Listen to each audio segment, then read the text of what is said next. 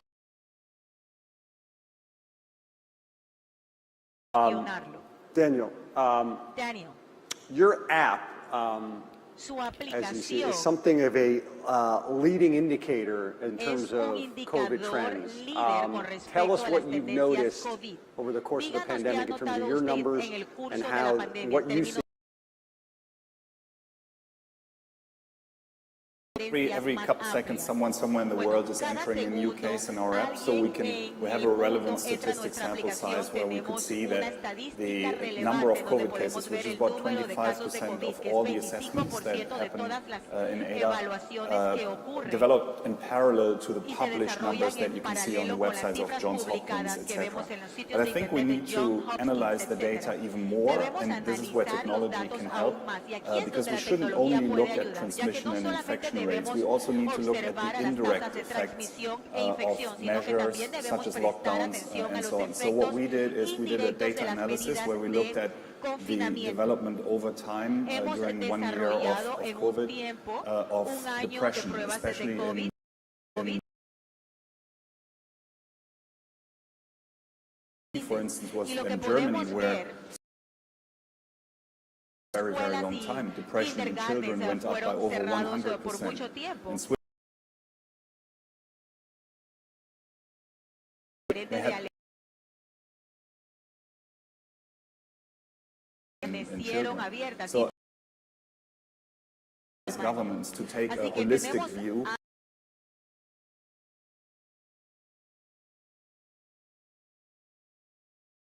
Before there were broader spikes, you see the broader spikes in COVID, you actually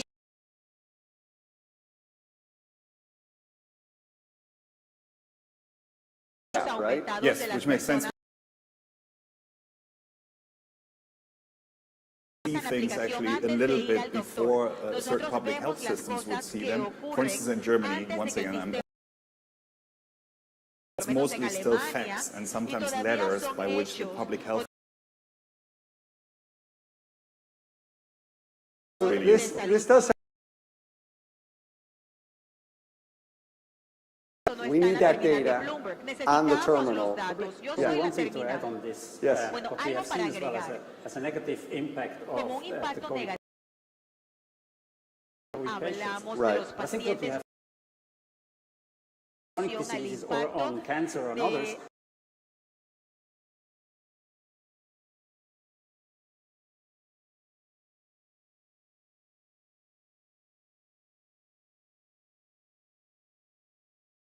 So, for example, if you would have a year or 2 years ago have detected this in the early phase, now it's probably late, and this is, we have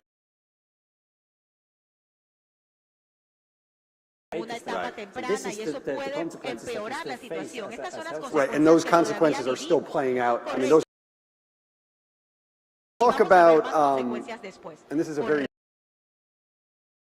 Bloomberg. You guys are sharing. The data is now being shared. Probably not enough. It's actually done something interesting because you have now the cédula.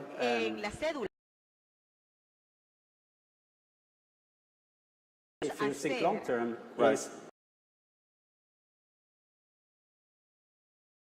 If everybody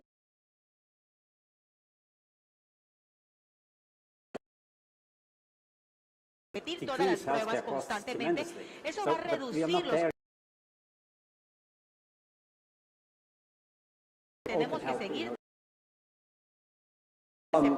I'll throw this out to you, Ralph, but to all of you, and to sort of, as we wind up here, try to, and you need to give us a good answer here. So I guess, because everyone, or do you,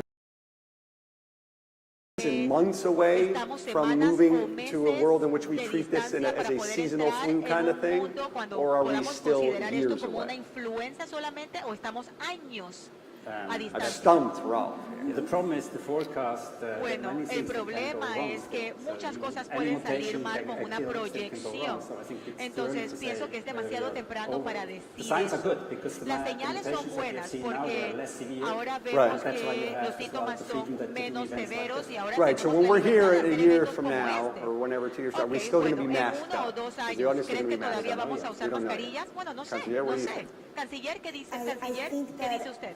it's almost irrelevant. Bueno, if yo we're creo que prepared es for it. irrelevante Meaning, si if you estamos have, preparados. for ¿A instance, qué me increase the refiero? amount of ICU Se ha units that aumentado we el número de Most unidades de countries UCI did. que We were tenemos. not prepared, but we Nosotros got no estábamos ourselves to the preparados, place pero that ahora we need llegamos to a be un in punto en terms donde of podemos managing. estar para So poder long as you're manejar ready to otra manage crisis. it and raise- and you Siempre y don't cuando se stop puede as we manejar did, la as we crisis all y no did. tengamos So que it's a paralizarnos matter of como being todos ready nos and paralizamos. I mean, Vamos a to estar Daniel's bien, point se trata de earlier, estar but preparados. we're not thinking you're talking about return to Muy bien. lockdowns kind of thing again, No right? creo There que estamos are hablando incredible de mental regresar al health confinamiento, repercussions from porque eso that. There tiene are repercussions in repercusiones terms of saying, increíbles right? en términos de salud The Western mental. world, as we understand, is not El returning mundo back to that, occidental right? I no va a mean, is regresar that a correct? eso, That, ¿cierto? at Eso least es lo that que quiere phase is decir. ¿Ya over? pasamos esa faceta? I sure hope so. As an Bueno, entrepreneur, I want to be an realmente lo espero. Como optimist. So I emprendedor think quiero ser it's months optimista y away pienso if que we estamos a meses use de the distancia si amazing usamos vaccines and also las treatment fantásticas that's now vacunas y available. We just need to make tratamientos sure that disponibles. the Solamente treatment debemos gets asegurarnos que los distributed tratamientos sean in an equitable distribuidos de way una and that manera we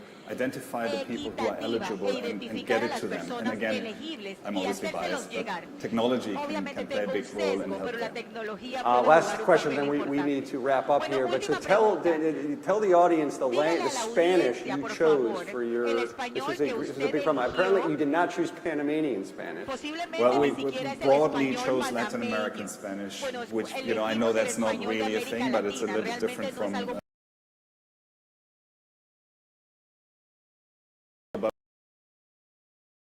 We also chose the Brazilian Portuguese. We initially started with US English, but UK doctors got really mad, so we had to. You're gonna also, next time you're here, you're going to need a Panamanian.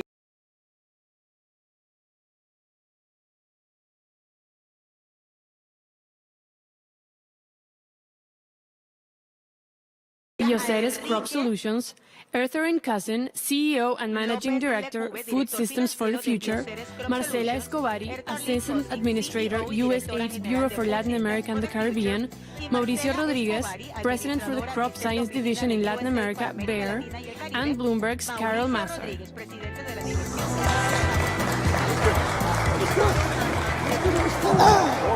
Yeah. This panel should concern everyone in this room, in this world. It's all about, are we going to have enough food to feed everybody who's out there? And this is so topical and relates to so much. First of all, please send us your questions. I really want to incorporate them into the panel. And I do want to start with a poll real quickly. I have a question for all of you. What percentage of the world lives with moderate or severe food insecurity? 10%, 30%, 75%. So I'm curious about your answers, and as soon as they come in, we'll get to it. In the meantime, I want to ask our panel, are we in a food crisis? And Erwin, I want to start with you. India, export controls. Janet Yellen in Warsaw on Monday saying, yep, food crisis. Prices, we know they're high. I call it a looming food crisis. Looming, we're on the verge. We can avoid it. The challenge is, however, that when we talk about a looming global food crisis, but the specific, I should say, for those who are acutely hungry, where 50% of WFP's food comes from Ukraine, and the increase in the cost of humanitarian response has resulted in a limited access to enough food to feed those who were already in a crisis situation. That humanitarian challenge is happening as we speak. Now the question is, will that challenge become larger, affecting more people? And that's why I say a looming food crisis based upon the high price of fertilizer, the crisis in Ukraine, of course, with the reduction of food in the global system, the impact of India's recent export control that they placed on, because India had indeed increased the amount of food that they were releasing into the food system to help with the loss. And then they pulled back because of the heat crisis and their challenges with their own crops that are in the ground right now and the reduction that they're already seeing because of that heat challenge on their anticipated harvest. All right, so let's bring up the poll results if we can, because again, what percentage of the world lives with moderate or severe food security? I'm curious what you all say. And 75%. Well, good news is it's not that bad. It's 30%, and that's what the U.S. found and it's been growing though over the past 6 years. So we're not figuring out better ways to do it. You know, it's interesting. There was a Bloomberg opinion columnist that put out a story, and it just talked about we've doubled the population in like the past 50 years. And we've been able to feed most people because of globalization. Can we get committed on this conversation? Is globalization, as we turn back from it, is that going to fail? Our ability to continue to embrace it, is that just an exacerbating problem? It seems like it is already.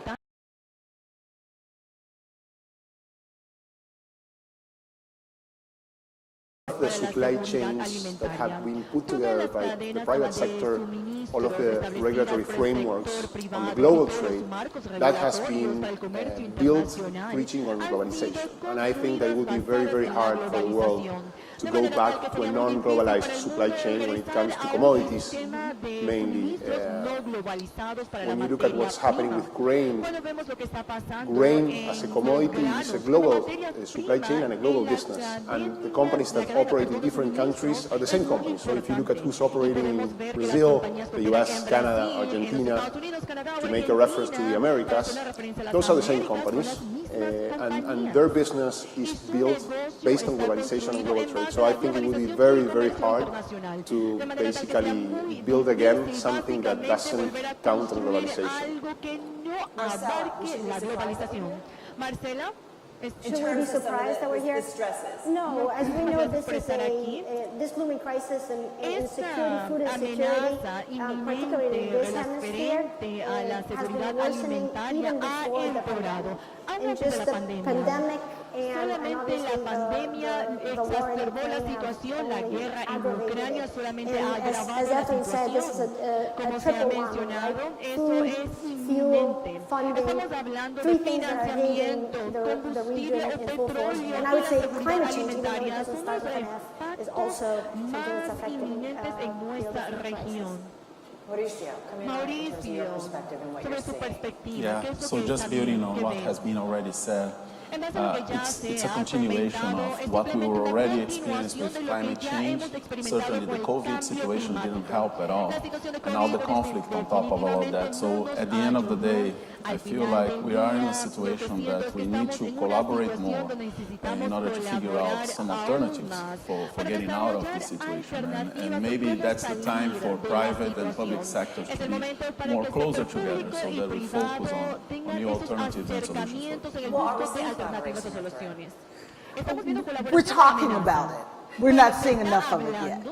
The reality is, the talk is a recognition that public and private sectors need to work together more in preemptive action to support getting the necessary seeds and tools and capacity to smallholder farmers to support an increase in production in regional and local production and trade and food transport in regional and local areas to support the losses of production or losses of commodities in the global system. So there's talk about it. There's not enough financial resources from either side, from the public side or the private side, going into providing those tools that are necessary to increase the quality and quantity of yields of smallholder farmers. Well, and I want to get into ag tech and the role of that in this, but Marcela, come in terms of the work that you all have done with farmers, small farmers in Latin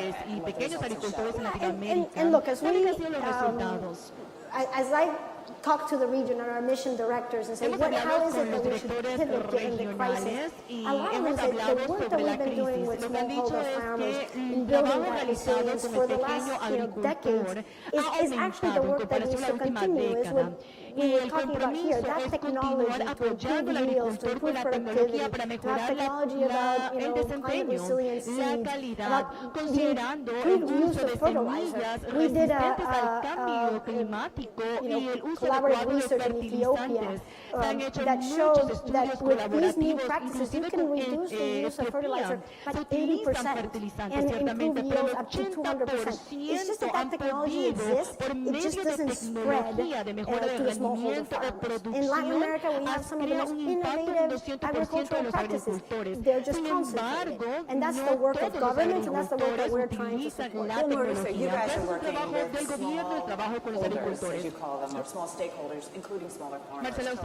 Yes, we are. And actually, we do have a commitment as a company to reach out until 2030 to 100 million smallholders globally. And Latin America has a big stake in that. So it's not that we have already advanced substantially in Latin America, reaching out 2 million of these farmers nowadays. I actually last week was with some of them in Mexico, and it's incredible to see what is the importance of our work, to talk to someone that a few years back was pretty much planting 1 hectare, and now it's with 25 hectares and has changed substantially the lives of that. And also some of you reach out to a lot of women in the fields, which actually helps out from a social perspective as well. So it's really, I think, the way to go. Well, I guess what's interesting is I think right now we have a short-term problem and we have a long-term problem that we need to think about. And when you think about the short-term problem, Eric was talking about in some of our earlier panels, certainly today, yesterday,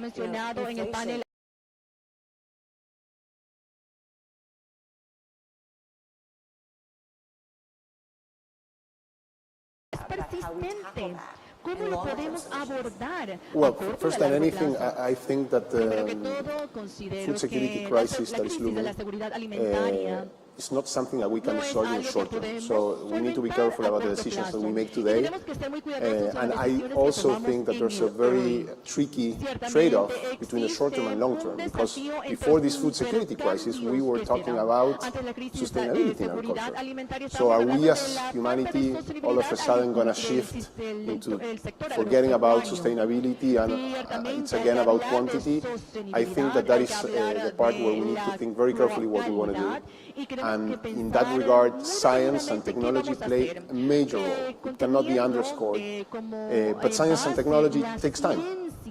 So I think that we need to come up with public-private interactions that help technology thrive.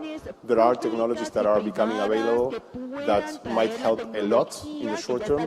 And I think that one of the best things that we can set our minds to do in the short term is to stabilize prices.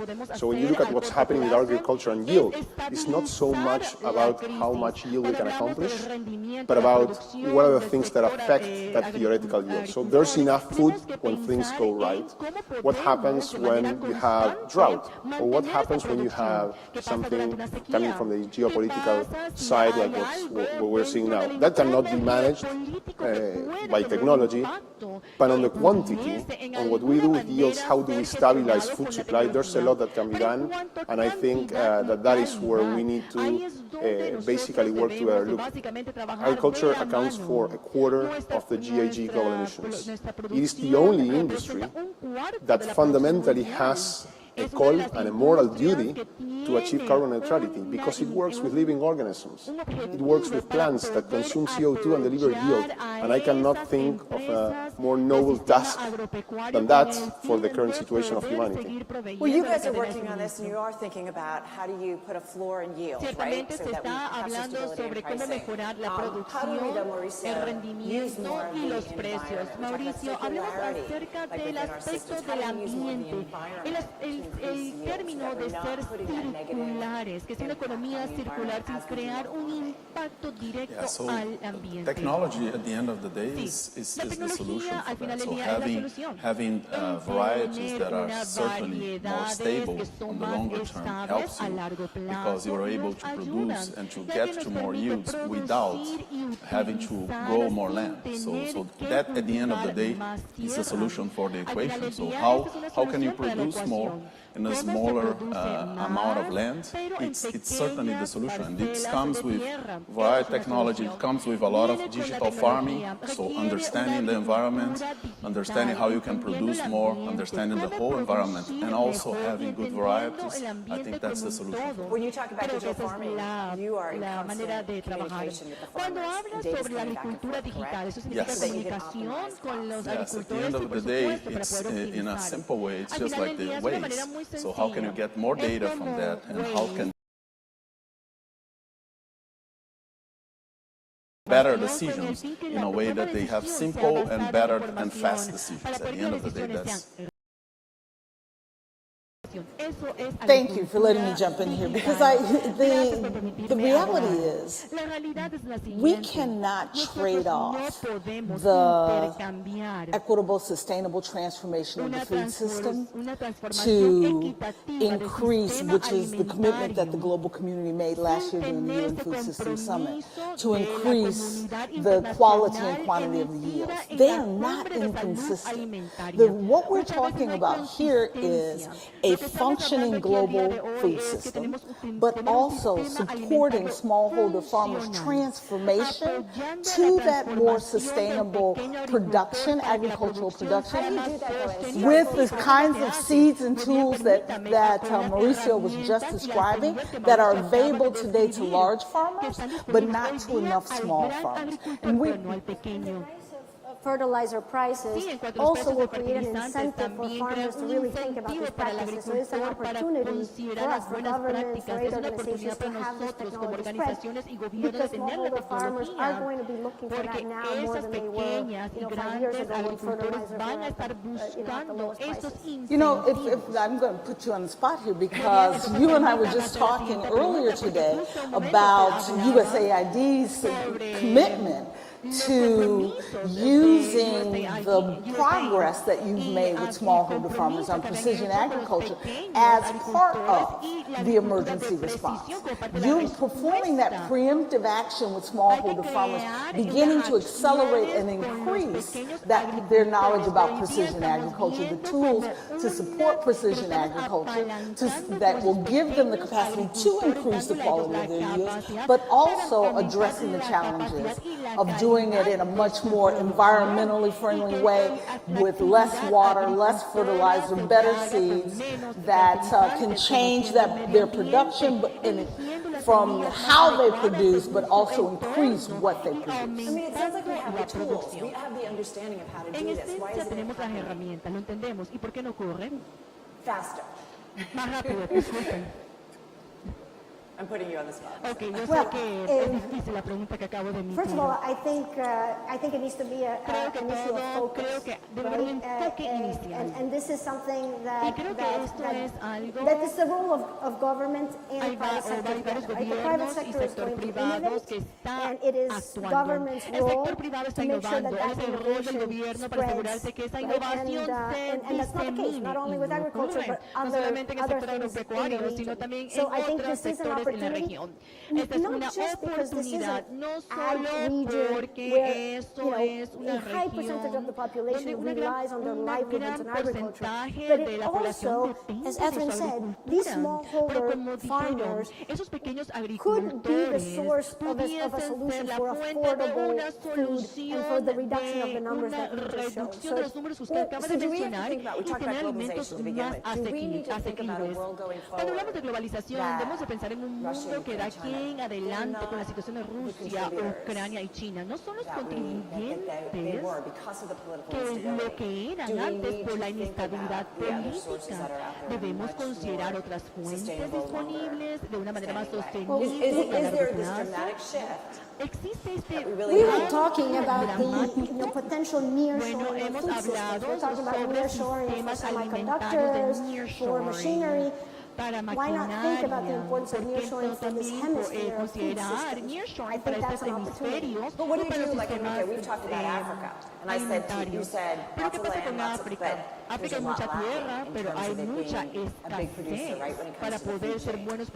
Absolutely, I think that in crises like the one that we're facing now, you need to find the right tool for the right place, and that doesn't apply to everything. So we cannot come up with one single rule. This is obviously a complex issue. So when you look at Africa, from an economic perspective, land is probably as good as in Latin America. When you look at the infrastructure, it's probably at zero in some countries. In other countries, it's more advanced. Africa is a very big continent, and it's unfair to say that they have not made advancements. There are some countries that have, but they're still very far away from the other big land countries in the world, like the US, Canada, Brazil, Argentina, and until now, Ukraine and Russia. So I do think that there might be a very important role for small farming to play in places like Africa, and I do think that there's where private companies that have technologies need to work hand by hand with the public sector to make those available. Now, are you going to apply that same effort and those same resources to Latin America, where we have a surplus of food? Maybe it's less important, and I think that at the end of the day, we cannot, in the short term, think of a world without Ukraine and Russia supplying something. It doesn't have to be what it was now, but I do think that the international community needs to make efforts to allow Ukraine to export what they have now, to help them keep farming, and at some point, Russia will need to also pump some food into the system, because they have become in the last 10 years a very important part of that. I do think that in the medium term and long term, we can probably minimize the importance of a region that has proven to be unstable by increasing the yield floor again in Latin America. And I do think this is a new economic gateway for Latin America. I think that we have been given an enormous opportunity to play a major role in the food security system. We need to step up, and that also calls for avoiding populist decisions, which is something that was discussed yesterday, right? I mean, this food security crisis calls for populist decisions that might be very easily at hand. You know, you asked the question about why we haven't done it yet. Part of the challenge has been that the investments by private sector in the agriculture sector, whether we're talking farms or across the sector, logistics, in the food waste areas, $16.3 billion in venture funding came into Latin America last year. But not in ag. And because ag is it's much slower to return investments, and there's a much greater risk factor. And private sector goes where there's less risk and more return at a faster pace. What we need is blended capital stacks that allow more private sector capital to come into the space, de-risking that capital through government support of the capital stack that will provide us with an opportunity to generate more of that blended capital that is necessary to support agricultural investments across the entire food system and including smallholder farms. One of our most successful programs in Colombia was providing loan guarantees to allow over $1 billion in funding from commercial banks to smallholder farmers in conflict. So, para invertir en esos pequeños agricultores en lugares donde hay conflictos. De esa manera también buscar incentivos para reducir los riesgos. No, I just wanted to, you mentioned before, why can't we go faster? And I just wanted also to recognize the advancements that have happened, because if you look back, when we talk about innovations and some of these new technologies, like 5-10 years ago, the level of advancement that we had as an agricultural sector, it was not even close to where we are now. So the level of acceptance of new technologies, the level of understanding and development and collaboration has increased substantially. What we need to do now is that this is highly concentrated in some of the big growers and so on. Now the challenge is, how do we make that affordable and how do we make that accessible for a much larger group of farmers? And that's the real challenge for me now, because the technology acceptance is there, the development is there. Companies like ours are very well defined now in saying we cannot innovate if it's not sustainable and if it's not linked to digital transformation. So that message is there and it's accepted. The challenge now is, how do we make that affordable and accessible for a larger group of farmers? So, all right, let me pose that question. How do we make it affordable? Entonces hago la pregunta, ¿cómo podemos hacer que esto sea asequible? Y le hago la pregunta a la audiencia, ¿qué iniciativas puede tomar los gobiernos a los pequeños agricultores con el fin de apoyarles y abordar estas incertidumbres hambres que existen hoy día en el sistema alimentario, porque ciertamente estamos hablando que existe una crisis inminente, pero existe una crisis. ¿Qué iniciativas pueden tomar los gobiernos? I think we've talked about much of that already. It's about... But if there's one you could say that we could change right now today, If there's Pero one... el día de hoy, one ¿cuáles son action estas that governments or iniciativas? large Una companies de las could acciones o take las today compañías that would make you más think there's a grandes o el significant gobierno difference in terms of our puedan global food tomar supply, con helping el smaller fin de farmers? apoyar So if I al could pequeño jump in. agricultor? Esa es la pregunta. First thing for us, it was the commitment. So having the commitment changed substantially the priority. So once we said we need to reach out to 100 million farmers and smallholders until 2030, it directed that curve grows substantially, because then you funnel your efforts to make that happen, and you start to understand, because different from you don't have the same logistic challenge and so on, you need to deep dive and focus your intelligence in making that happen.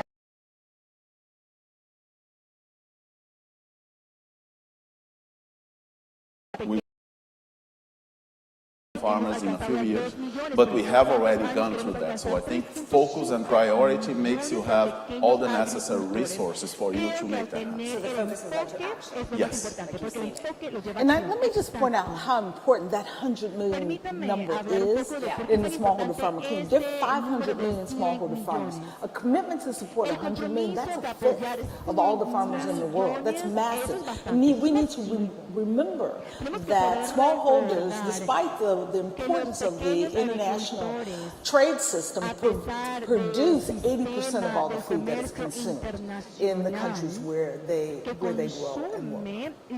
You know, what's interesting is, in prepping for this, as someone said to me, you need to think about, it's bigger than everything, right? It's the food system, it's logistics, it's all the way from R&D to putting food on the table. It's the entire system, how they interact. You have to think about climate, you have to think about water, you have to think about heat. It's all of that, right? I mean, it's massive. How do we do this in the economy, Bloomberg Economics putting out a number today, and they're cutting global GDP growth by 1.6 trillion. They're concerned about the pullback in globalization, the impact of war is having, we're seeing it play out. En cuanto a la calidad y el número de productos que están disponibles para la comercialización internacional, considerando una economía que quizás se vea debilitada a futuro. Right, but I'll just say very quickly, doing this work is part of solving those economic problems, because a productive agriculture system, because we're talking about what happens not just on the farm, but in those other areas as well, processing, warehousing, as well as retail and manufacturing. And so all of that supports economic growth within a country. So making the kinds of investments that will ensure the agricultural system, that food system's ability to contribute to the GDP of any particular country is quite critical to addressing the economic challenges that we're facing today. And I think what you're posing is the reality that we're seeing throughout the globe. The crises are increasing. We are in a crunch because, growth has contracted 7% in this region. And I think there's a pull from everywhere. But sometimes it is not about the amount of money, right? It is about how we surgically use that money, and more so given the technology improvements that exist, that we focus that money so that we have technologies that affect the smallholder, that we have policies that help these technologies spread. When we spend a couple $2 million to secure and de-risk, $1 billion towards smallholder farmers, there are market failures that with little money but with focus, I think we can make a big difference. And I think this is a time to be surgical. Even when we look at the region, every country is not being affected in the same way in this crisis, and we need to act with that nuance. Well, this is also interesting that we talk about shortages to the global food supply. de la cadena de alimento a nivel mundial, pero hay otras áreas donde hay un surplus o un exceso. Es un ciclo vicioso que tenemos que poder abordar simultáneamente. Áreas donde hay déficit y áreas donde hay un excedente. Yo sé que todos ustedes están trabajando con diferentes productos como la bioingeniería para poder tener la producción y los niveles de producción adecuados. Pero ¿qué tanto nos sentimos tan cómodos? Well, that is one good aspect of it, because the regulatory frameworks for biotechnology have been kept the same way for the last 2 decades probably.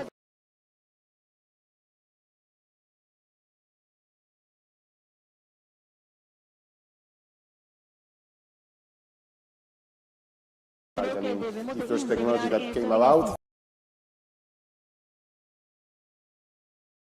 in a much faster way. But your question, I think that this is an so again, small farmers, I think, might be a tool that have more of an impact in Africa, where you don't have infrastructure, and it would take enormous effort and investment to catch up. When you think about, and I think that we need to be careful about the false trade-offs, biofuels and food. It depends on where you're making that question. If you're in the US or if you're in Latin America, you might end up making the wrong call, because you might be banning biofuels thinking that that will have an impact on the food security. And at the end of the day, you will basically end up with, at the end of the chain, with food waste.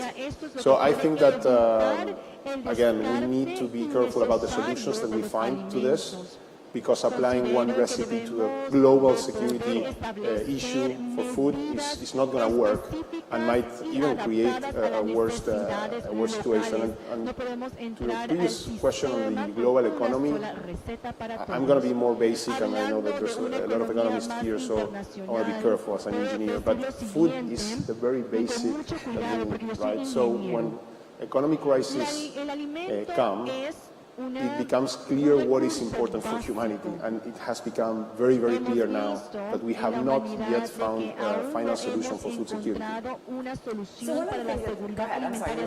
No, I was just going to say that you were talking about bioengineering, we were talking about research and development. We also need to talk about new tools like new plant-based proteins, new methods for growing that take less land and less water. These new solutions that are coming online will help us address some of the productivity problems and also some of the regularity problems in the food system. And I think it's really important that we underscore the point that when we talk about solutions, I wholeheartedly agree, we cannot talk about solutions for Latin America that are the same for Africa or even for Southeast Asia. That the food system is complex in every point of the system, and our solutions must be context specific. But we know that there's some basic tools, whether it's new seeds, digitals, biologicals, plant-based proteins, BSFL, black soldier fly larvae, support for feed, animal feed, all of those kinds of solutions that are coming online create a toolkit that we can draw from if we invest in it appropriately in different parts of the world. So, one point on the bigger picture that you both touched on, as you know, we go in the micro on these innovations, but I think the food crisis or looming food crisis shows. It's another example of the interdependence of markets, right? And most of our problems are becoming such. The climate change, immigration, which we're going to talk about this afternoon, the food crisis. And there is such a temptation for the populist approach, for the export controls that are so not so counterproductive for a long-term solution. And, you know, as unpopular as these institutions, global institutions and regional institutions are, I think we need them more than ever to help us coordinate, to help us understand that it looks very different. This could be an opportunity for the Argentinas and Brazils, but we need to think about the needs of the importers. And so we need to think about it globally, but at least regionally to find real solutions. And I do think we sometimes lack these regional entities that help us think about this way. So what about doing the board we have at the global organizations? Las organizaciones internacionales we'll work together on han this. trabajado en Do you have busca de hope, all of you? soluciones. ¿Tienen esperanza? Yeah. ¿Quién tiene esperanza? Sí. Audience, you have hope that global organizations come together? ¿Qué piensan ustedes? It's not a question of will they. There's not a. This is not an elective. Well, the other thing is we know that when there is prices or global Bueno, food sabemos instability, que it la does lead to political inestabilidad instability, right? So alimentaria realmente nos governments are going to lleva be a una talking about inestabilidad increasingly they política. are Los doing. gobiernos So, okay, están we have about lidiando con 3.5 todo minutes esto. left. Nos quedan How do 3 we- minutos one y thing I love medio about the aproximadamente. economy, Lo que me it's gusta de bringing la the nueva right economía voices es que está together uniendo around a las stage voces to figure out correctas solutions. para poder So, buscar what more, soluciones. Mauricio, should we do? Mauricio, What ¿qué do más we need to be debemos focusing hacer? on? ¿En If qué you had debemos to ask enfocarnos? maybe somebody on Si this usted panel, tuviese somebody in the que world when it comes to global food supplies, to hablar do con alguien en something, este what would panel it be? o en el Yeah, mundo so para pedirle this que was haga touched algo, here. ¿qué So how do we pediría? think Bueno, about ¿cómo even pensamos to put together the acceptance of the new technologies? How do we get to this point that we can leverage those and at the same time focus on sustainability? So how do we, as a group, instead of being focused on populist actions or something like that, how do we really focus on the scientists on that and focus on how do we leverage the technologies that are available to continue to be sustainable? And as I think Enrique mentioned that before, in a crisis mode that you don't start to say, now I'm going to focus on producing and forget about sustainability because you focus too much on the short term and you don't allow the medium to long term. So how do you maintain that focus and continue to develop on and leverage on what you currently have and the technologies that are coming, and in this place the governments play a very important role. To reinforce that, I think we can't añadir go a from eso, crisis to creo que crisis. no podemos We movernos de can't be crisis a short-termist, crisis, no podemos on pensar this a corto issue too. plazo en And I este think tema, as governments, as y the pienso US que como government and regional gobiernos, el governments, gobierno we can regional y walk de and chew gum Estados at the same Unidos, time, nosotros in no that podemos we hacer can deal todo with al these mismo issues and tiempo. at the same time make Podemos investments, manejar estos temas that we y need to do también for the long realizar term. inversiones que nos van a ayudar a I largo would plazo. suggest embracing the commitments that we've Bueno, hay que made aceptar los to compromisos creating a que hemos sustainable food realizado para system from poder farm to crear fork un that sistema supports our alimentario environment, our human sostenible health, que and the apoye economic el return ambiente to y all el actors retorno across económico the food a system, which will todos los require actores del us sistema to alimentario. Y ensure esto that requiere we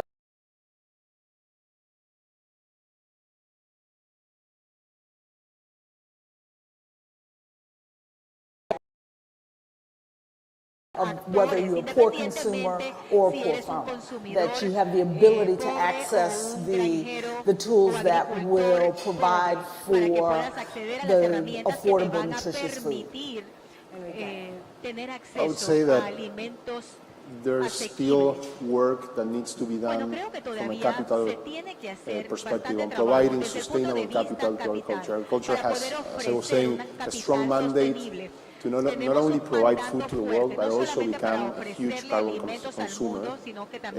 That requires capital, and I think that there's still a lot of work that needs to be done in the financial system to separate the real initiatives that are having a real impact from the greenwashing that we're used to seeing. And that capital can be very efficient at helping agriculture transition faster to more stable yields and to more CO2 consumption. So if anything, I would say that that is where I still see there's work that needs to be done in the global system.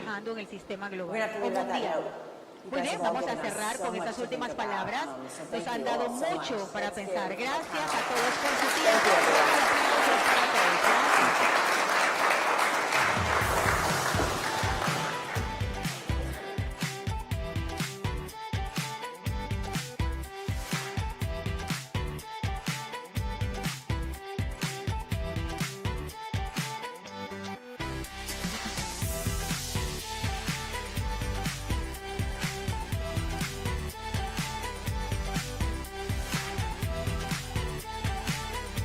Please welcome Fernanda Ávila, Secretary of Mining of the Nation, Republic of Argentina, Iván Arriagada, Chief Executive Officer, Antofagasta PLC, Robert Friedland, Founder and Executive Co-Chairman, Ivanhoe Mines, and Bloomberg's Sherry An.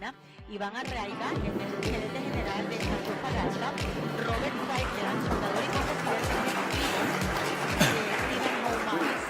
Sherry Ann de Bloomberg. Thank you so much for being here. Good morning. What a time to be in Panama, right? Especially when we're seeing Latin America's stars shine brighter given this huge demand that we're seeing for critical minerals. So we're very excited to have this panel. Thank you so much for joining us here in Panama City. Robert, let me just start with you and go directly to the point about the mining industry itself. Bob Dylan, 1965, Subterranean Homesick Blues. And to our puzzled audience, what does this mean to you in terms of the mining industry? First of all, that's when he invented rap music. But he had two great lines. You don't need a weatherman to know the way the wind blows. And the last necesita tener a una persona que te diga el tiempo para saber en qué dirección se mueve el viento. And that's about the supply chain. Y estamos hablando de la cadena de suministro. La cadena de suministro a nivel mundial está bajo estrés. Estamos tratando de construir un mejor mundo y necesitamos ayuda para eso. Y uno de los mejores lugares es aquí en América Latina, en donde tenemos un tema minero. Are there enough of those minerals right now? And are they being pumped out fast enough? Se están trabajando lo We've seen a suficientemente five-fold rápido. increase in lithium in the Vemos last un year. aumento de 5 veces del litio y se ha distribuido en todo el mundo, pero todavía toma mucho trabajo poder desarrollar todo esto con características importantes para hacerlo de manera apropiada, verlo refinado, los químicos puros. Realmente no es algo tan fácil. Estamos hablando de los metales de cobre, estamos hablando de todo esto, tiene que ver con la economía y esto va a estar en gran Ivan, what are you demanda. seeing on the ground? We know that Chile just avoided some of the most drastic changes to the new constitution when it comes to the mining industry. What does this mean in terms of the mining output and the outlook for your company and the country? Yeah, well, I mean, in more general terms, I would say copper is needed for the climate change and energy transition. It's a key metal from that point of view for electromobility, for renewable energy, and therefore it's key that we're able to develop and promote the production of copper, from that point of view. Now, it's I would say we're probably going into a period in which we expect there will be shortage probably of these key metals, considering all that is happening, the restrictions on supply chain, some of the permit extensions, which and requirements which have been progressing and adding, and we're very committed to responsible and sustaining mining, but it's just taking longer to get copper. So I think we're moving into a phase in a period in which there's almost a new order for critical metals, in which it's going to be hard to be able to meet the required demand going forward. There was some discussion at some stage whether, with what's happening on the geopolitical side, energy security was going to take predominance over energy transition, but I think it's just accelerating the process. It seems that, on the contrary, this is just creating added demand. So from that point of view, we're very keen on being able to produce to meet that demand, and I think there's a lot of changes taking place in Chile, in Peru, in other jurisdictions. We're very keen that those changes are made with a long-term perspective, and that they achieve the right balance to be able to continue to promote investment and the development of the industry. Secretary Avila, how is Argentina adding to the output and perhaps helping demand here? Todo esto y ayuda a la demanda. La minería es una prioridad en Argentina. Sabemos que el mundo va a demandar más minerales ahora que pasamos a una energía más limpia y eficiencia de energía. Necesitamos inversión de diferentes partes del mundo. Estamos tratando de explorar más en Argentina y estamos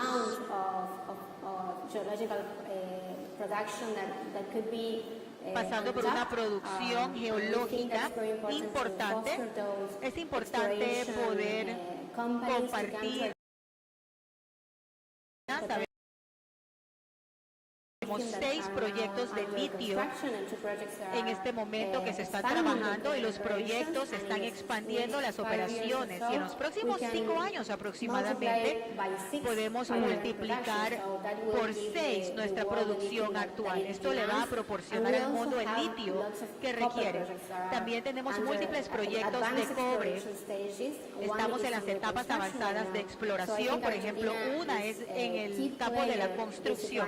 Creo que Argentina tiene un rol importante para ofrecerle al mundo las necesidades que Elon tiene Musk was en saying estos recently, campos. get into Elon lithium Musk mining if you dijo want que those llegar a la juicy minería margins. de Are you litio, expecting to see that? si se quiere tener márgenes importantes, es lo que se debe hacer. ¿Eso es lo que se espera?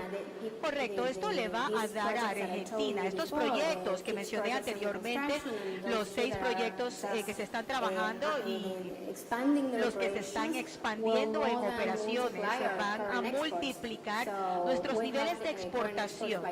Tenemos un nivel de exportación de 3.200 millones de dólares y esto lo vamos a poder multiplicar con estos proyectos. Queremos que los proyectos se desarrollen bajo prácticas y marcos de desarrollo sostenible y también con una inversión socialmente responsable. Estos proyectos requieren además infraestructura, requieren desarrollo y habilidades y pienso que tiene un efecto multiplicador en la economía de Argentina.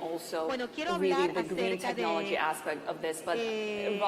inversión socialmente responsable. Cuando hablamos del financiamiento, cuando hablamos de abordar los diferentes proyectos mineros, ¿qué ven ustedes en el terreno? Creo que estás en el campo de metales, minerales o de cobre. Cuando hablamos de litio, porque estoy involucrado en un emprendimiento que utiliza el metal de litio por un lado de la batería. Eso significa que la nueva generación de batería va a pasar de litio-ion en litio-metal. Vamos a aumentar la densidad de las baterías de las nuevas generaciones para que realmente sean más seguras. Y para darte una idea, tenemos 700 millones de cobre y esto nos ayuda a tener estas estaciones o pantallas grandes. Para mantener el 3% del crecimiento mundial económico tenemos que trabajar en minas en los próximos 22 a 24 años de lo que hemos hecho en toda la historia de la humanidad. Estamos hablando de la nueva economía y la reducción de los gases de calentamiento global y para eso la industria minera tiene que hacer un gran trabajo para poder trabajar con el cobre que necesitamos.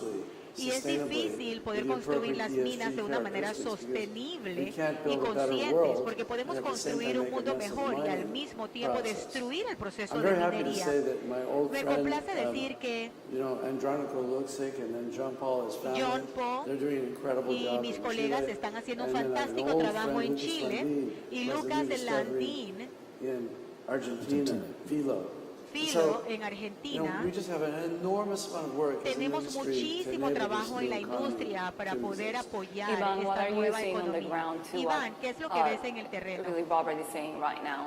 Con respecto a lo que I would say in terms diciendo. of discoveries, I think it's been a feature of this industry, and copper in particular for a while, that it's difficult to find new targets and ore bodies. I mean, Robert has been a player or key player in achieving success in some of them, but it's becoming more difficult. We have a very active exploration program in the Andean region, includes Chile and Peru, and also parts of Argentina, but it's going to take a while. And once you have a discovery, it probably takes 10 to 15 years to be able to convert that into metal that can be used, and therefore the lead times are getting longer. But the industry is changing and transforming in terms of the way that it mines also, in a way that the ESG attributes are also very integral to the work that we mine. Seawater, renewable energy, all of those features could become part of normal mining for us.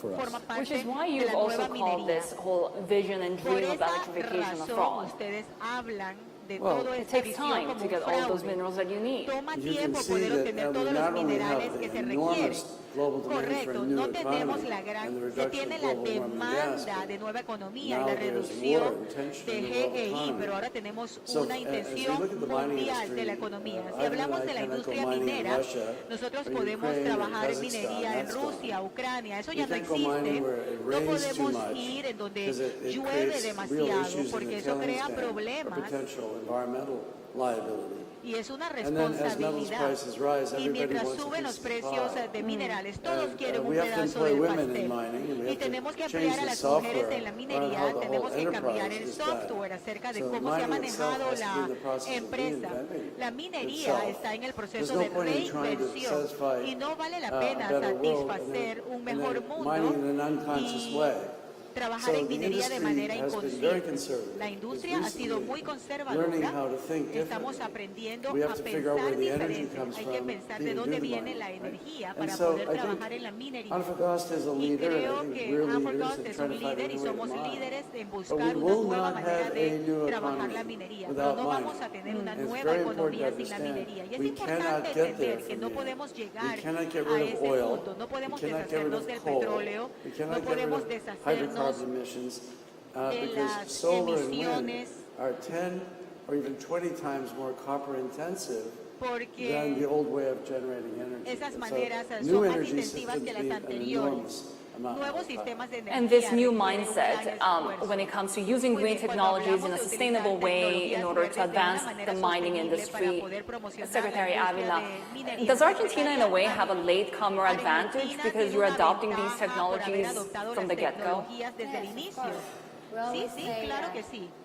Siempre decimos que el hecho de que Argentina empezó más tarde que otros países y hasta en comparación que nuestros vecinos tiene un aspecto positivo. Argentina introdujo el marco de ambiental, social y de gobernanza desde el inicio del proyecto y sabemos que la minería o la gobernización es intensa en la minería, pero el gobierno quiere hacer una transición justa y sostenible y para eso se tienen que desarrollar estos marcos ambientales, sociales y de gobernanza. Y creo que es una fantástica oportunidad para Argentina como una parte que entró tarde y como una mujer en la industria. Yo pienso que algo que podemos promocionar y tratar de implementar. I think Argentina has one of the lowest percentages of women in the mining industry from all of the sectors in your country, what, 9% or so? ¿Cuál es el porcentaje? 9%. I think that's 9% y creo que si observamos el contexto indirecto, los números aumentan un poquito, pero esto se debe a algunas cosas, por ejemplo, como la hotelería y todo lo demás. Aquí vemos cierto tipo de sesgo y tenemos que desarrollar todo esto con los gobiernos. Esto es algo que tomamos sumamente en serio. Me refiero a que queremos tratar de hacer que las mujeres trabajen en la industria minera y que se mantengan. I do have an audience question, so if you do have any more questions, do send it from the Bloomberg New Economy app. And it's for Ivan, what's the timetable for the expansion project for your mines? And perhaps I would like to add, given that, of course, we're also trying to do this sustainably and conforming to ESG standards. Yeah, we've got two major, I would say, mining districts in Chile.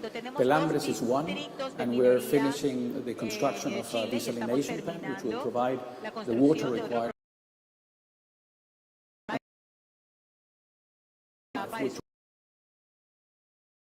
So that's roughly the time frame. And then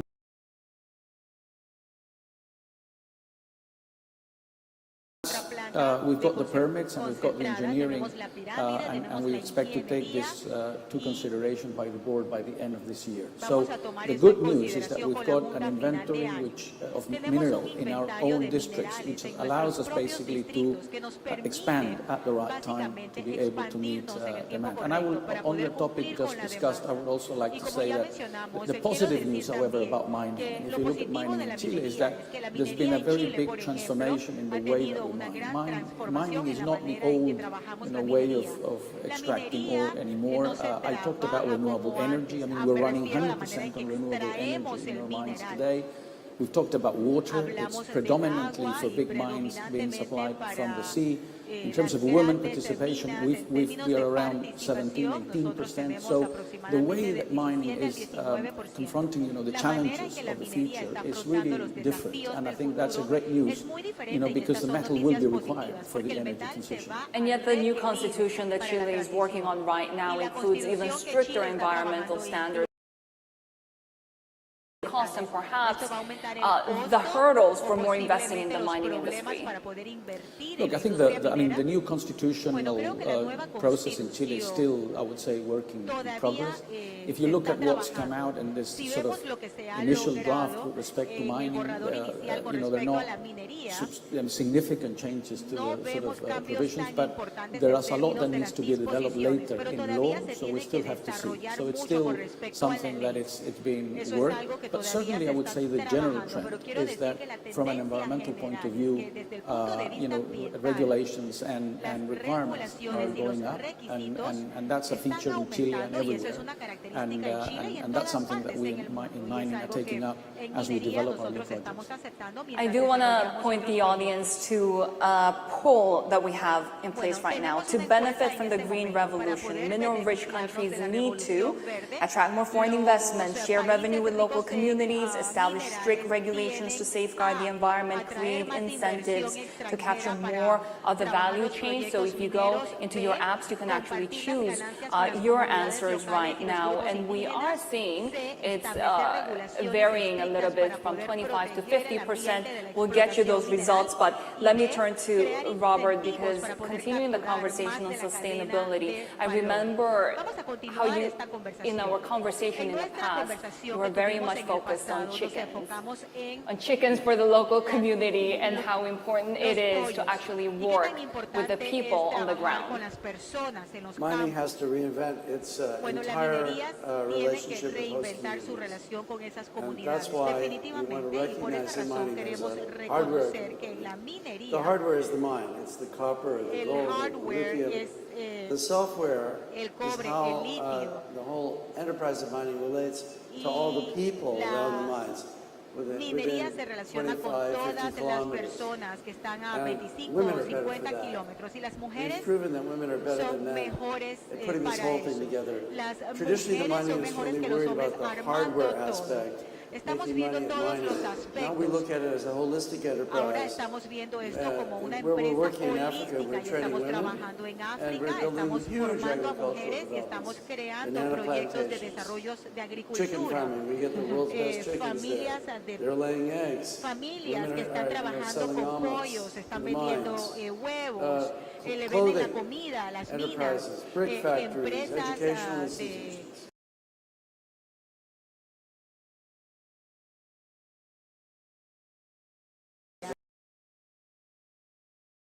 terrible. You either grew it agriculturally or you mined it. Those handphones you got in your hand, todos los celulares que tienen en sus manos tienen 80 elementos de la tabla periódica que forman parte de la minería. Entonces quiero empezar de cero. Es importante incluir a las mujeres en el proceso, es importante cambiar la manera en que la empresa se conexiona o se conecta con los locales. Porque los locales cerca de las minas, si no están contentos, entonces las minas van a tener problemas. Click. Simplemente con el celular toman una foto y la mandan a una ONG. Entonces pienso que la minería está tomando un abordaje más holístico.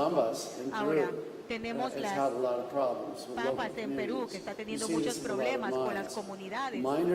Los mineros deben reexaminar la empresa desde el inicio para poder evitar esos tipos de problemas. Y estoy seguro que estamos de acuerdo que la minería ha tomado pasos enormes acerca de cómo nos relacionamos con el ambiente. You talked about these projects that you have in Africa. You do have some here in Latin America as well. There is more interest right now in what's happening in Africa, especially as we are seeing less friendly, perhaps, policies coming from some countries. It comes to taxing investment. When it is. We warned the Chileanos And we warn the Peruvianos. Muy bien, nosotros trabajamos con los chilenos, con los peruanos. There's a lot more water available, more hydroelectricity. Tenemos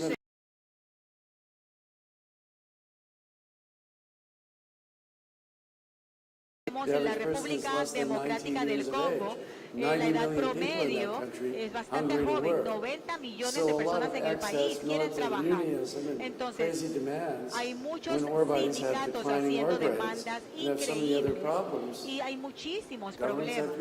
Los gobiernos deben ser cautelosos con los mercados internacionales. El productor más grande de cobre en el mundo solía ser la República Democrática del Congo. Chile is the world leader.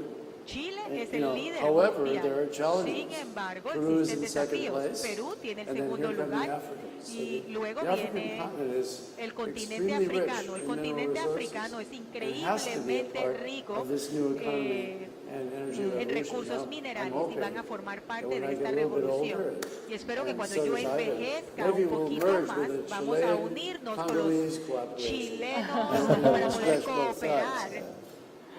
Ivan, how do you feel about that? And we do have an audience question. Is political risk affecting new mining projects?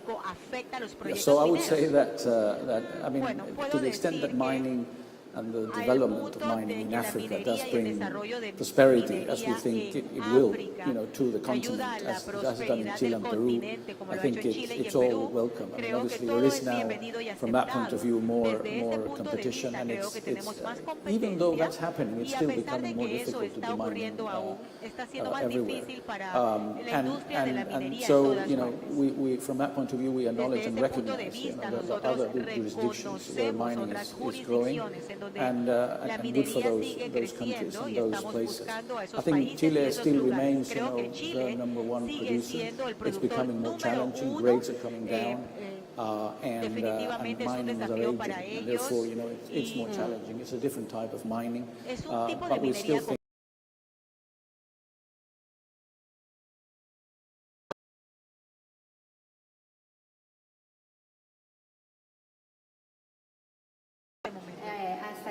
Claro que sí, como dije al inicio, Argentina piensa que la minería es una de las industrias claves para el desarrollo, para poder resolver algunos de los problemas que tenemos en Argentina.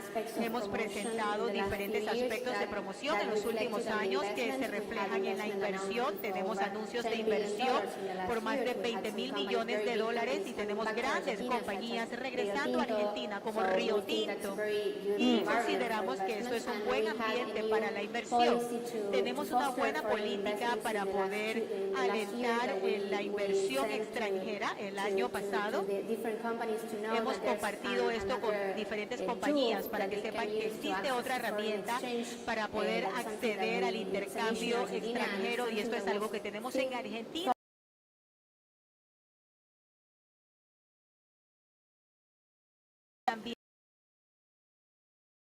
Number C has 38% established strict regulations to safeguard the environment from mineral exploitation. And of course, it seems that the idea right now, especially when we're talking about the economy, is just the long term, right? The long-term outlook. So, Secretary Avila, just tell us a little bit more then about some of the issues that Argentina is seeing.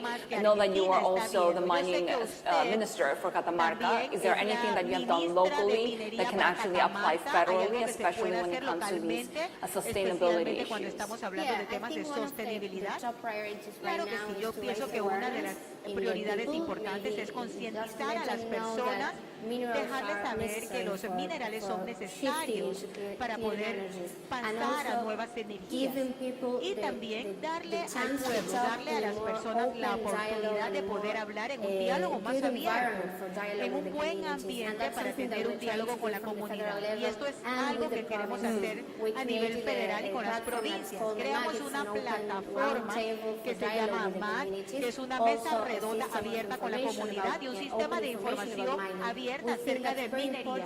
Pensamos que es importante hablar con información confiable a la comunidad y esto es una prioridad. You're also talking, oh, go ahead. Yeah, no, just a concept to leave with the audience, which I think is important. As we talk about sustainability, I was looking at the question. Green copper. I think that's something that we've talked about, and I think it's something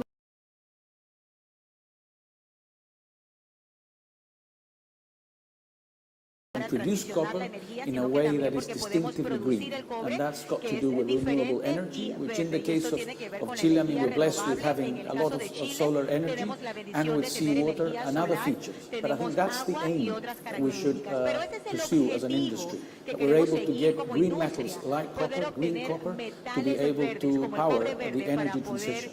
So it's beneficial from both sides. Robert, some of the technologies that you're excited about, especially when it comes to green technology. Well, you know, there's no free lunch. If you have a windmill in North America, there are birds flying in the windmills. And when you put up a desalination plant, you're making the ocean saltier. But there isn't going to be a new world without copper metal. It has to be mined if you want to get rid of urban air pollution, which is probably the #1 source of poor health globally. And if we're going to realize the kind of better world we need for our children, we just need a huge amount more money. So I was looking at that poll. You actually need all 4 of those things. You need to protect the environment, but you also need to attract investors. It's very important to have a better relationship with local communities around mining. Otherwise, they say, well, you're mining my granddad's patrimony or my grandma's patrimony, you're taking it away to another country. So the whole womb-to-tomb, cradle-to-grave system, you could even say sperm-to-germ. Se tiene que repensar completamente y va a pasar. Esto va a pasar. Estamos en el proceso de reinventarlo. Las compañías que lo hacen de la manera correcta van a heredar la industria y los que no. What about the countries that do it right, and it becomes a geopolitic of critical minerals? The United States is very hungry for mining now. They're realizing that the critical materials the United States needs, not only for the greening of the country, but for the military, don't exist in the United States. So now we have this concept of friendshoring, where the United States will buy minerals from Australia or Canada, maybe Chile, or Argentina, a friend. But now that we are balkanizing the world economy, now that we have the Koreans worried about where they're going to get their metals, the Japanese are worried about where they're going to get their metals, the Chinese are worried about where they're going to get their metals, India is worried, the Europeans for their electric cars, the Americans. It's much more challenging. You can see all the global inflation we have as the integrated world economy is slowly breaking down. Financial markets are worried about this, and in the middle of all this chaos, these metals to give you a new clean economy. And so you can see in that poll, people are very worried about the environment. But paradoxically, you won't have a better environment without these metals. So that's such an interesting subject for everybody to understand. You either grow it or you mine it. Secretary Avila, question from our audience. Can the Secretary of Mines comment on the idea that's being touted regarding the creation of a lithium cartel? And I think this is one issue that we've been talking about last night on Bloomberg Television as well. Is there going to be a Chile, Bolivia, Argentina lithium cartel, for example, such as OPEC? Un punto importante que hay que señalar es que los 3 países en la región tienen diferentes perspectivas en cómo producir litio.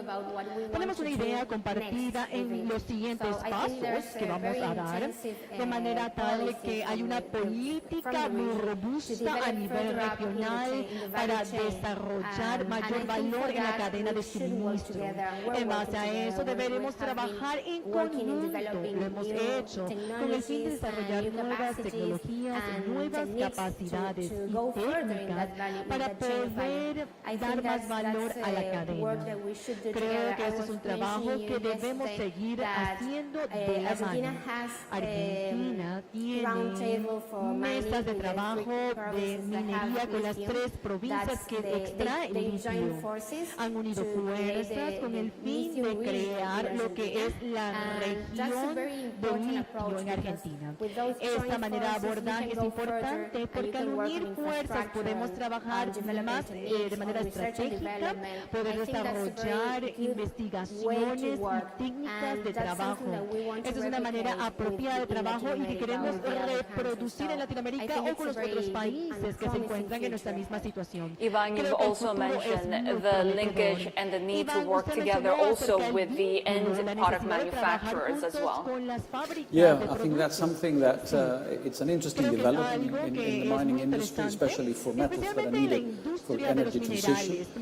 We never used to have a very direct link with the manufacturers. Been trying to establish that linkage, which I think is great news, because it just brings the whole value chain together. It's reflective of the need that end users value chain that's got proper stewardship of environmental and social issues, which I think it's a responsibility.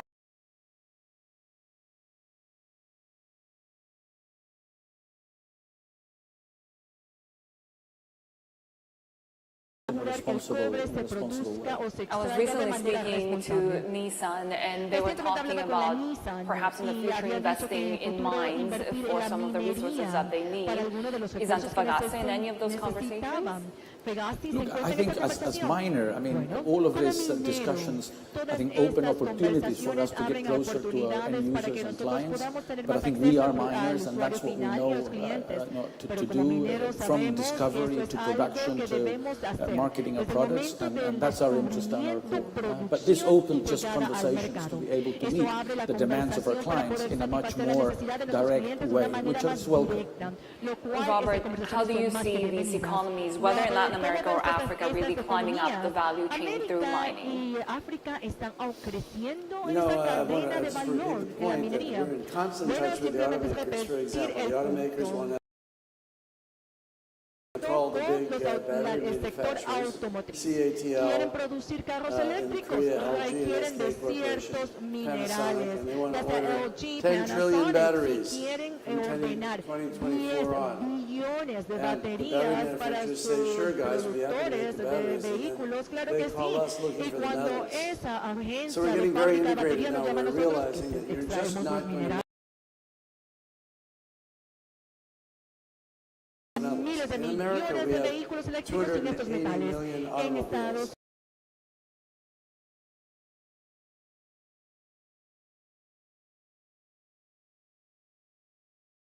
que el precio del litio aumenta. So it's fundamentally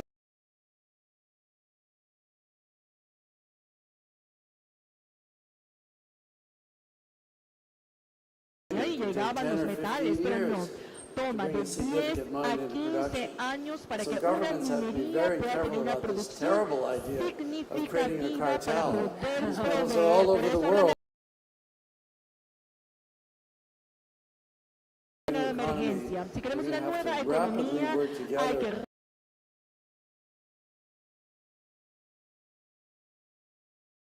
for example, abrir have a unos lot of pequeños experience in oil and gas. o Biggest exportadores producer in the como world. pequeños They also want exportadores to de develop the mining petróleo, industry. sino que They have trabajar en enormous mineral conjunto a nivel endowment in Saudi mundial. Arabia, and of Hay course mucho they have lithium in presencia Saudi Arabia. de So there's minerales, por competition. ejemplo, en Arabia So you Saudita. got to be very Y hay careful here in mucha Latin America. The old competencia.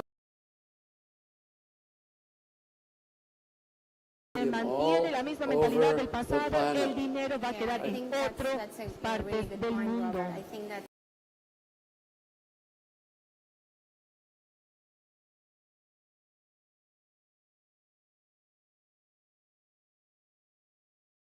Para que esto ocurra, no solamente cambiar, sino más bien saber de que esta va a ser una necesidad extendida. Hay que crear un entorno adecuado, porque eso es importante.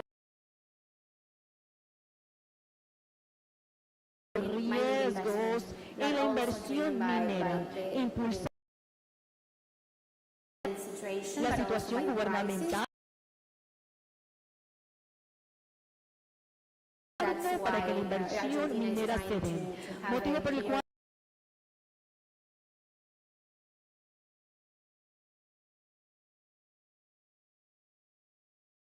estoy de acuerdo con el hecho de que hay que dejar la competencia en esos productos. Debe haber prácticas y políticas públicas.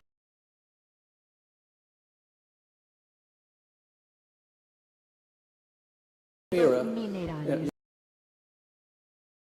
With clients and users. So I think it's very key. On that note, and towards the mining industry, thank you so much. Sorry, Avila, Ivan, Robert.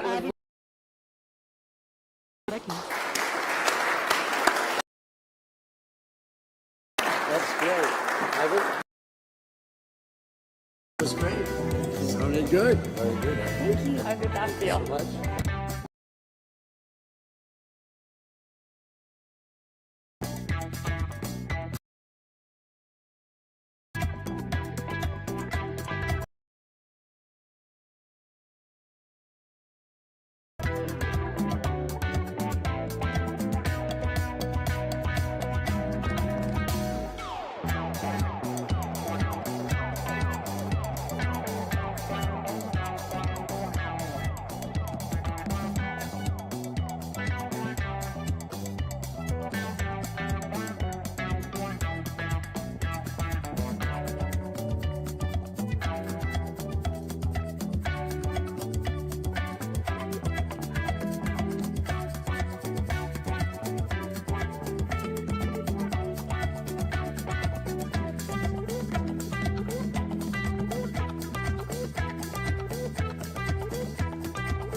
Thank you so much. Which is my chick?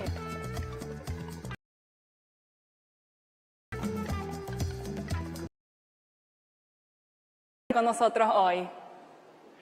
Muy buena oportunidad que me da Bloomberg para delante de este prestigioso auditorio. Exactamente, quisiéramos empezar a hablar con la economía de Ecuador, la economía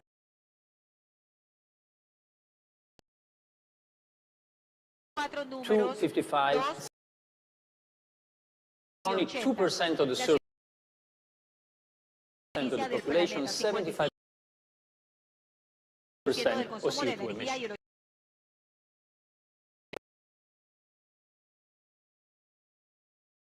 Urgency.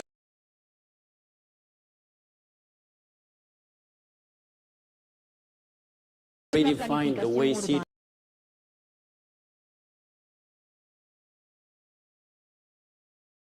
were traveling, to redesign the cities, pedestrian areas more silent. At the same time, to make sure that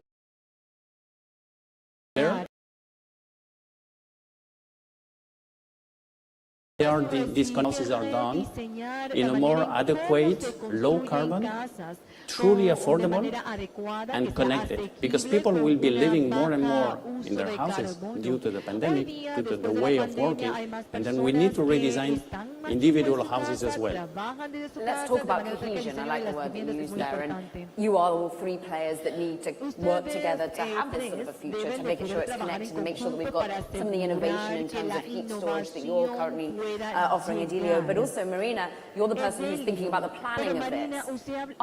Is Sao Paulo redesigning itself, thinking about how its cities work? I saw you nodding furiously when we're thinking about more pedestrians, more bike sharing. How is that becoming a reality for you? ¿Cuál es la realidad actual? I had to unmute my mic, sorry. So yeah, we're thinking about São Paulo and how do we build this connection between the city and its people, right, who lives in here. And as the state, we have a major challenge here, which is how do we have a main river in Pinheiros, here in the city of São Paulo, that is super polluted. So one of the things we're trying to do as a state is depolluting the river so it becomes a place where people can go and ride their bikes, stay with their family, do picnics, becomes a part of the city, and that starts to bring back the city to its people, right? So that's the challenge as a state. We started that 3 years ago, and we had more than 4 billion reais invested in it, and also so that the river and its park is connected to a major sanitation goal. We had more than 550,000 houses that had a water and sewer connections to it.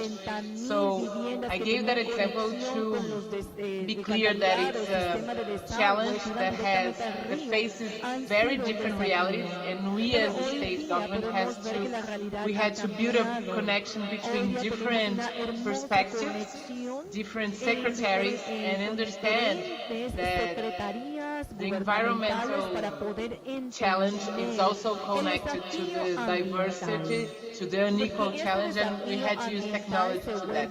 Was that clear? That makes it clear. Let's talk about the technology, therefore, Mauricio, involved, and how much you clearly had a key stakeholder, being your investor, saying, okay, we've got your back, we understand this investment is for the short term. We all still live and breathe in a pandemic of one sort or another, but it does feel like we're trying to all grasp towards normality. As we do so, and we now worry about the economy slowing down, do you think the investment's going to be committed to cities, to their redefining and to deploying your sort of technology within it? The region is coming back y el impacto ambiental.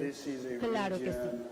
La región se está levantando. Es una región con personas trabajadoras y que sabe que se enfocan hacia el progreso. Es una región que se está levantando. Cuando pensamos en ciudades y ciudades inteligentes para el futuro, consideramos que es importante en dos infraestructuras. Infraestructura física, las carreteras, las autopistas, parques, y luego tenemos la infraestructura digital, que quizás no se ve, pero es igual importante.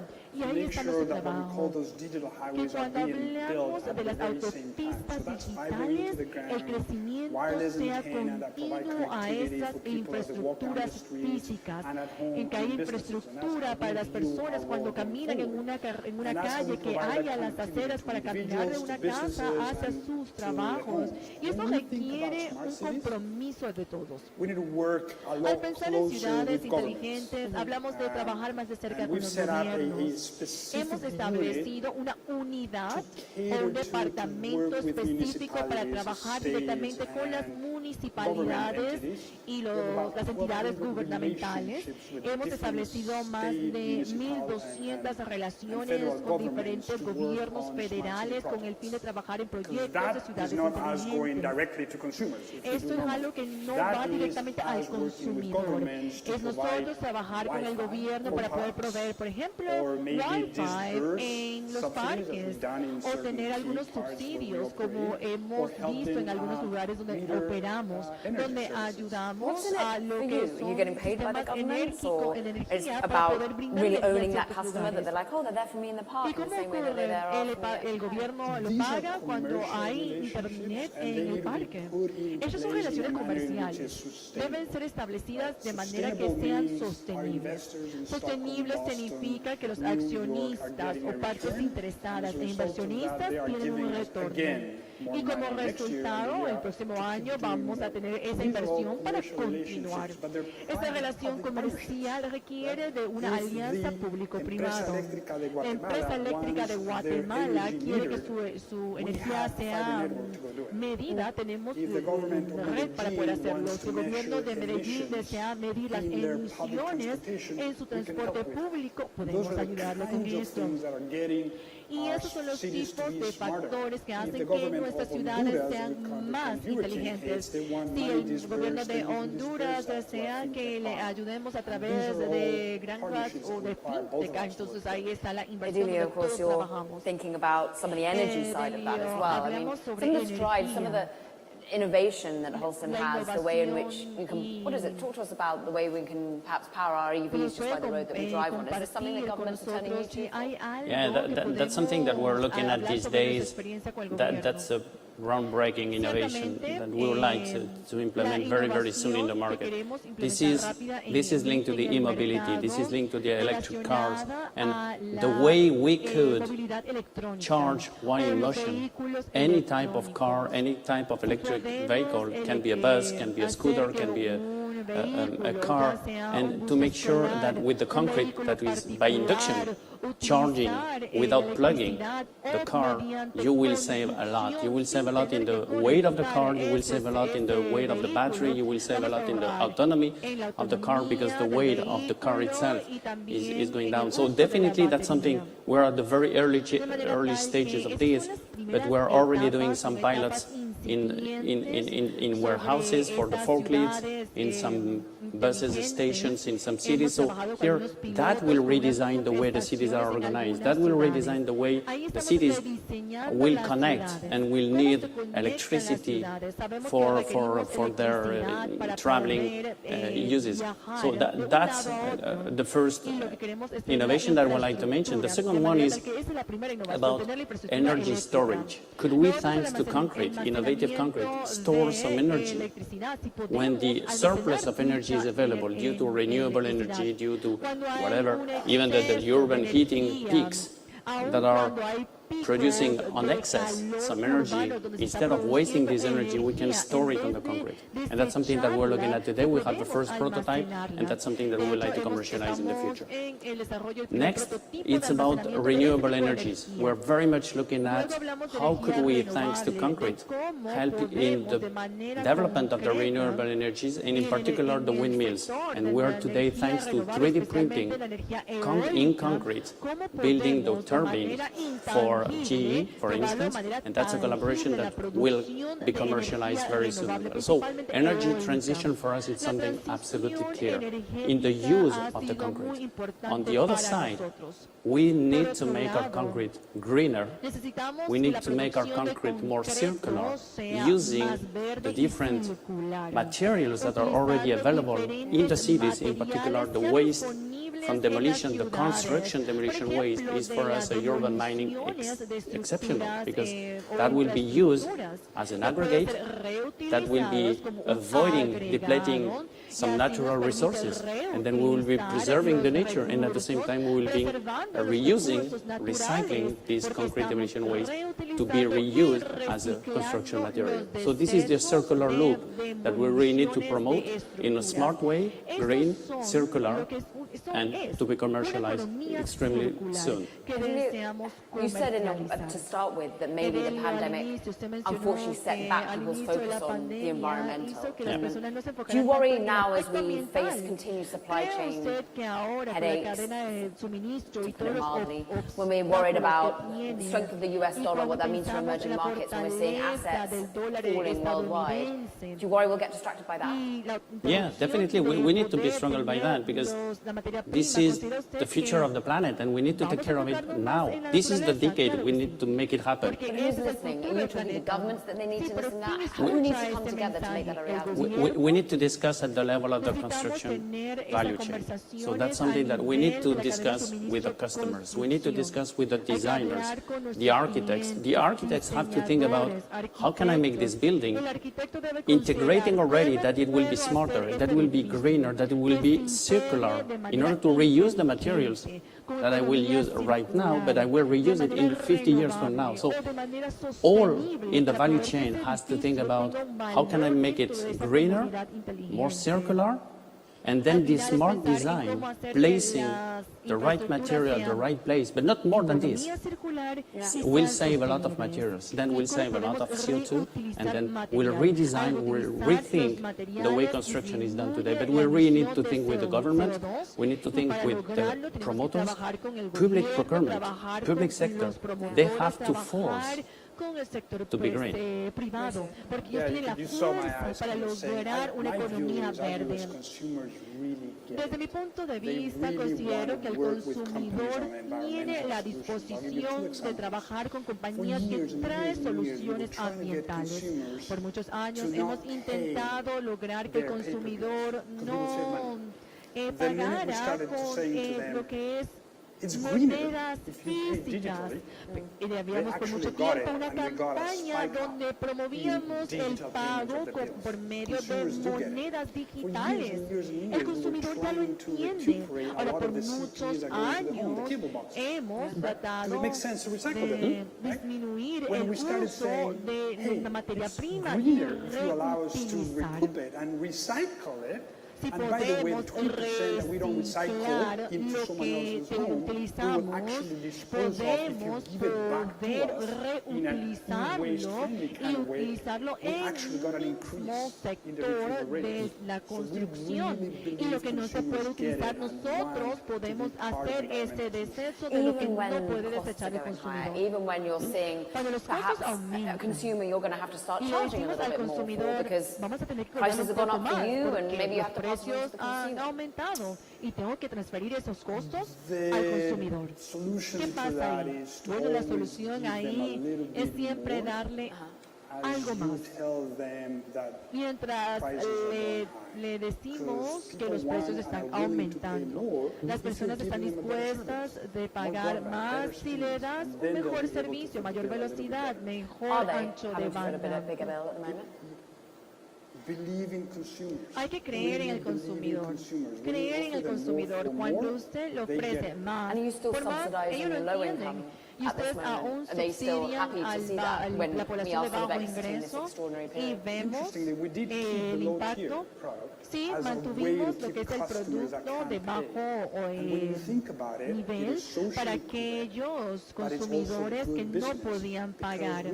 Es socialmente correcto y nos permite nosotros tener un impacto social donde no solamente íbamos y desconectábamos el servicio, sino que una vez que ellos están listos para volver a pagar el servicio, ya el servicio se le vuelve a conectar de manera digital o a distancia. No se necesita completamente el aparato dispositivo para poder recibir el servicio. Is your force of a city, the work you're doing in Sao Paulo, able to, as we see a more a less optimistic economic picture start to evolve? You able to still close that gap somewhat with the work you're doing for a smart city? Yeah, I think so. And if you allow me, you ask who has to be sitting in the table to understand that everyone is connected, everyone is responsible to make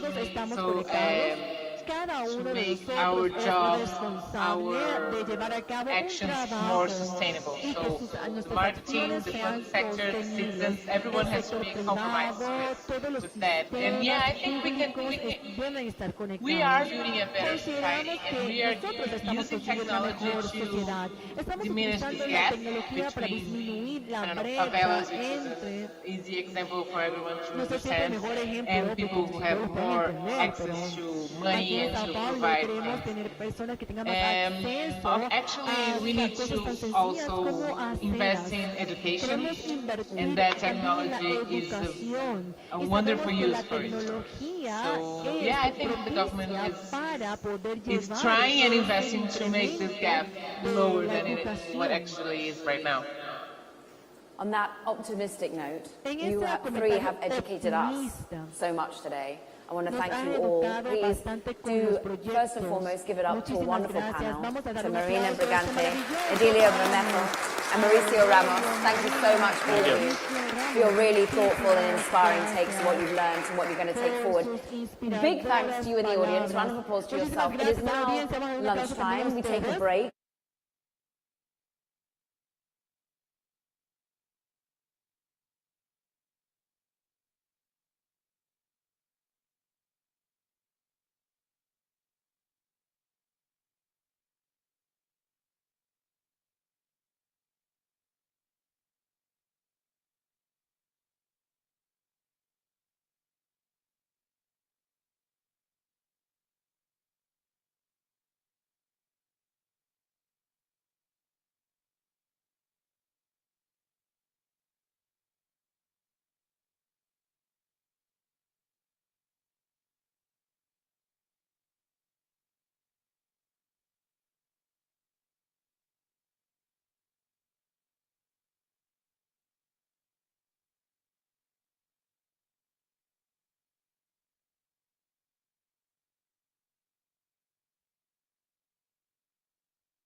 Formula E is trying to ride a movement towards sustainability that has urgently risen in the past several years, part of a generation speaking out loudly about the climate crisis. The main power of sports is the fact that it touches the heart, the mind, the souls of its fans. If you think about the 25 most watched television programs ever, 24 were sport events. If you can use the power of sport for a positive agenda, that's really powerful. It's a sport where you've got the focus on climate change. That will also have people start looking at EVs in a different light. There's not going to be more combustion cars sold in the UK in 2030. What's the point of a combustion race in the UK in 2030 if you cannot buy combustion cars? So eventually Formula One is going to have to do something electric.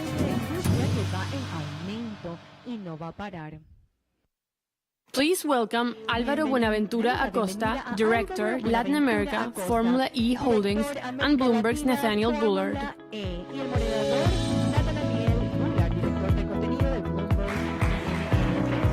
Good afternoon, Buenos Aires, everyone. Thank you for having me back up here. Alvaro, good to see you. I'm going to take a seat, and we're going to get started talking about Formula E. You're lucky. You're the first person here so far wearing essentially branded uniform swag, so well done you, and thank you for joining us.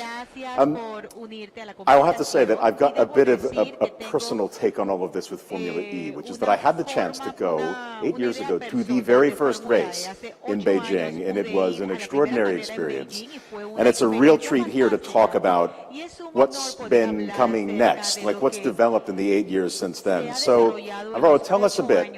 It's been 8 years since 2014. We're now on the third generation of the car, but tell me what has driven Formula E to success in that time. Hello, everybody. Thank you, Nat. Good to see you again. I was there. Yes. In 2014 in that marvelous first race of Formula E in Beijing. So a lot of things have happened. It's amazing how this project has grown ever since. We are the fastest growing motorsport right now in the world, and this is because there have been a combination of things that made this happen, right? First of all have been the governments. You know that we do city racing, so the governments have to be involved. And it's amazing how in the 8 years that we have been with this project, how on the first year we had to go and knock the doors of majors, of ministers, of new presidents, of countries all around the world. And now we had to create a new department, a city development department, because we have more than 100 requests of cities wanting to have Formula E on the streets. And that's primarily because that's where the world is right now. So all the public legislation is going towards electric vehicles. We have new deadlines now to have net zero strategies and politics going ahead. So this is a platform that creates and gives a message to the main audience that goes beyond professional standards, right? So we are using a sport to give key messages of sustainability, electromobility, things that were not on the agenda before, and now they are. So the support of the governments have been key on this venture, and then the brands, the private sector understood that climate change is no longer fashionable, it's a reality, and what was in the past budgets of marketing, of corporate social responsibility, now brands and industry has realized that there has to be a cause behind the marketing budget, and there has to be something beyond of a traditional marketing strategy, right? So both public and private synergies towards Formula E have created the perfect storm for this project to develop so fast. And I think there's this fantastic example on the sustainability element here that Formula E is 100% net zero. You know, not just offsetting some part of the emissions in the process, but the entire sport is a net zero undertaking. So tell us a bit about that. I mean, you've been doing this now for 8 years. Tell us a bit about that. Exactly, that's a very good point, and we are very proud of it. September 2020, we communicated that we are the first and only motorsport in the world to be completely net zero since season 1. So there are 3 steps on this big achievement. First, we had to measure which are the emissions that Formula E are producing around the world, because obviously we do, right, as a motorsport and a global championship. Then we have put in place a lot of actions to reduce them with technology, with partners, with everything that we have in place right now, and partnering with the correct brands and with the correct people to reduce it as much as possible. And then whatever is not there still to be offset with the technology that is in place right now in the world, then we offset it with projects around the world, normally in places that we race, because there's a legacy program in Formula E that we not only go race and run away, but we like to have legacy projects in each city and each country that we race, so we offset the remaining footprint that was not able to do it with the technology that is right now in place. Yes, good. And tell us a bit, I know you've got quite a lot of partnerships and social programs as well. I know you do something with UNICEF. Tell us a bit about that. Yeah, UNICEF has been right now our flagship partner in terms of social projects. So we are doing different projects around the world, again, in places that we race or topics that arises throughout the years in Formula E. So we have focused in different aspects. Childhood for us and education is key. So we have penetrated in communities that needed this kind of approach and educating childhoods and communities that needs this kind of sustainable approach to their communities, and we have been with UNICEF tackling all these challenges and with very good outcomes so far. Good. Now, we had this nice conversation, but we're talking about racing, right? And you've got the new Gen 3 racer. I got to see Gen 1. I've seen Gen 2 on the road. Gen 3's just been unveiled in Monaco. You've got to tell us about the car. Absolutely. This is our new baby. You saw Generation 1. Remember that each driver needed 2 cars. Oh, yeah. 50-minute race. Because the battery of the car only lasted for 20 minutes. Right? That was Generation 1, that lasted 4 years. Then we had Generation 2, that is the one that we're racing right now, and it's the last season, that we managed to give a little bit more power, nearly double the autonomy of the car, with very little more weight. And right now we have launched, together with the FIA, 3 weeks ago in Monaco, the Generation 3, that for us is generation, it's like season 0, right? Having this car on the streets is for you to have like a little insight. Generation 1 was 200 kilowatts, Generation 2 was 250 kilowatts, and Generation 3 is 600 kilowatts. So we nearly, we more than doubled, and we reduced the weight. So now we have the most efficient, the most fast, and the lighter car in motorsport, in electric motorsport. So right now we can say that we can not only talk about being pioneers and being in the lead of electric motorsport, but we are in the lead of motorsport among all the championships in the world, right? So this machine, I mean, it has been developed to race in city centers, so it's smaller, it's lighter, it's more powerful. So I think that in the next 4 years, we're going to have a lot of fans seeing these cars on the streets. And imagine what will be Generation 4. That we already have conversations with all the manufacturers, with all the battery suppliers, etc. We already have conversations of what is the next generation, and we are already working. Well, listen, I can't wait to see Generation 3 on the first race, and I look forward to talking about Generation 4 the next time we see each other. Alvaro, thank you so much for joining us. And audience, thank you for listening.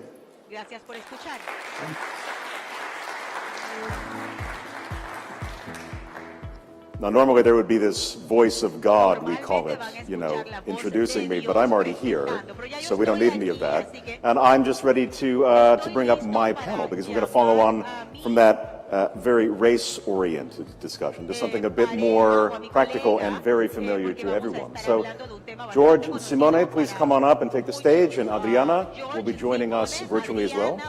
Let's come on up.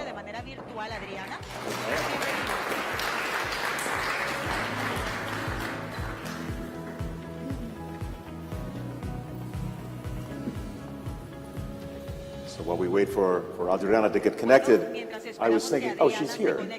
Hello, welcome. I have to say, gentlemen, this is the first panel where no one's wearing a tie, so thank you. I decided I was going to be bold and not wear one, and I find out we're all doing the same. Adriana, thank you for joining us. And I know that we have some tight schedules to maintain. So Simone, I'm going to let you start first. So, you know, there's so many things we could be talking about right here, but I want to give from each of you a sense for, like, how do you describe the state of transportation across the region? Within your portfolio, within what you look at, tell us what the transport landscape looks like now. Okay, thank you. First of all, thank you for inviting me here.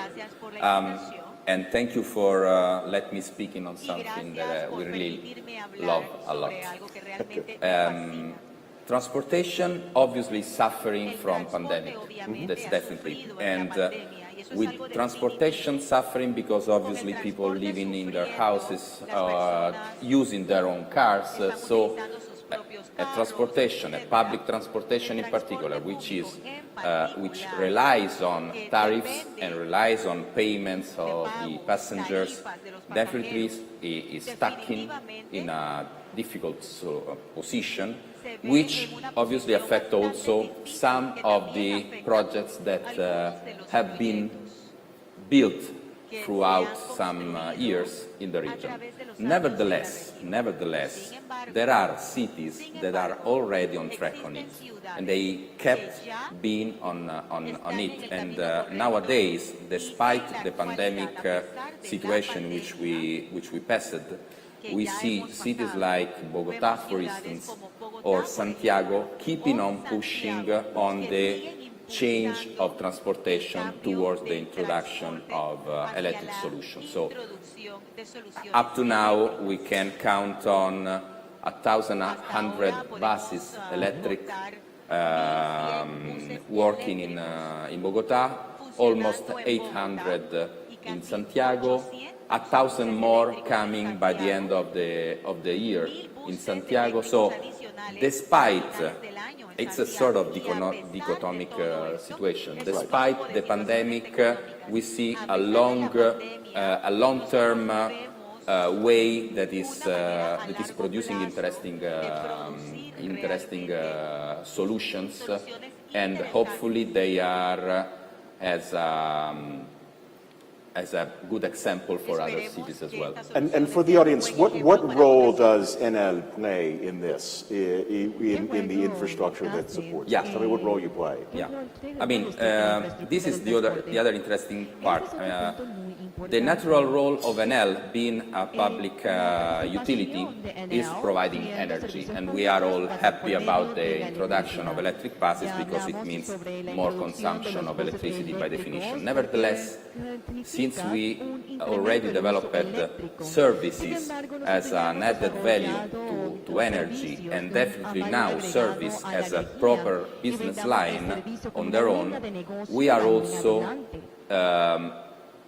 covering a different role. We, with the first projects, and nowadays through our financing partnership, we provide what we call e-bus as a service solution, meaning a 360-degree solution, which starts from financing the buses, putting all the infrastructure, also financing in case the infrastructures, selling energy, obviously, which, as a matter of fact, being Enel Group, one of the major private renewable generators in the world, most of this energy is renewable by definition, and definitely, which is least but not less important, the platform, the digital platform, because the funny thing with electric mobility is that you can upgrade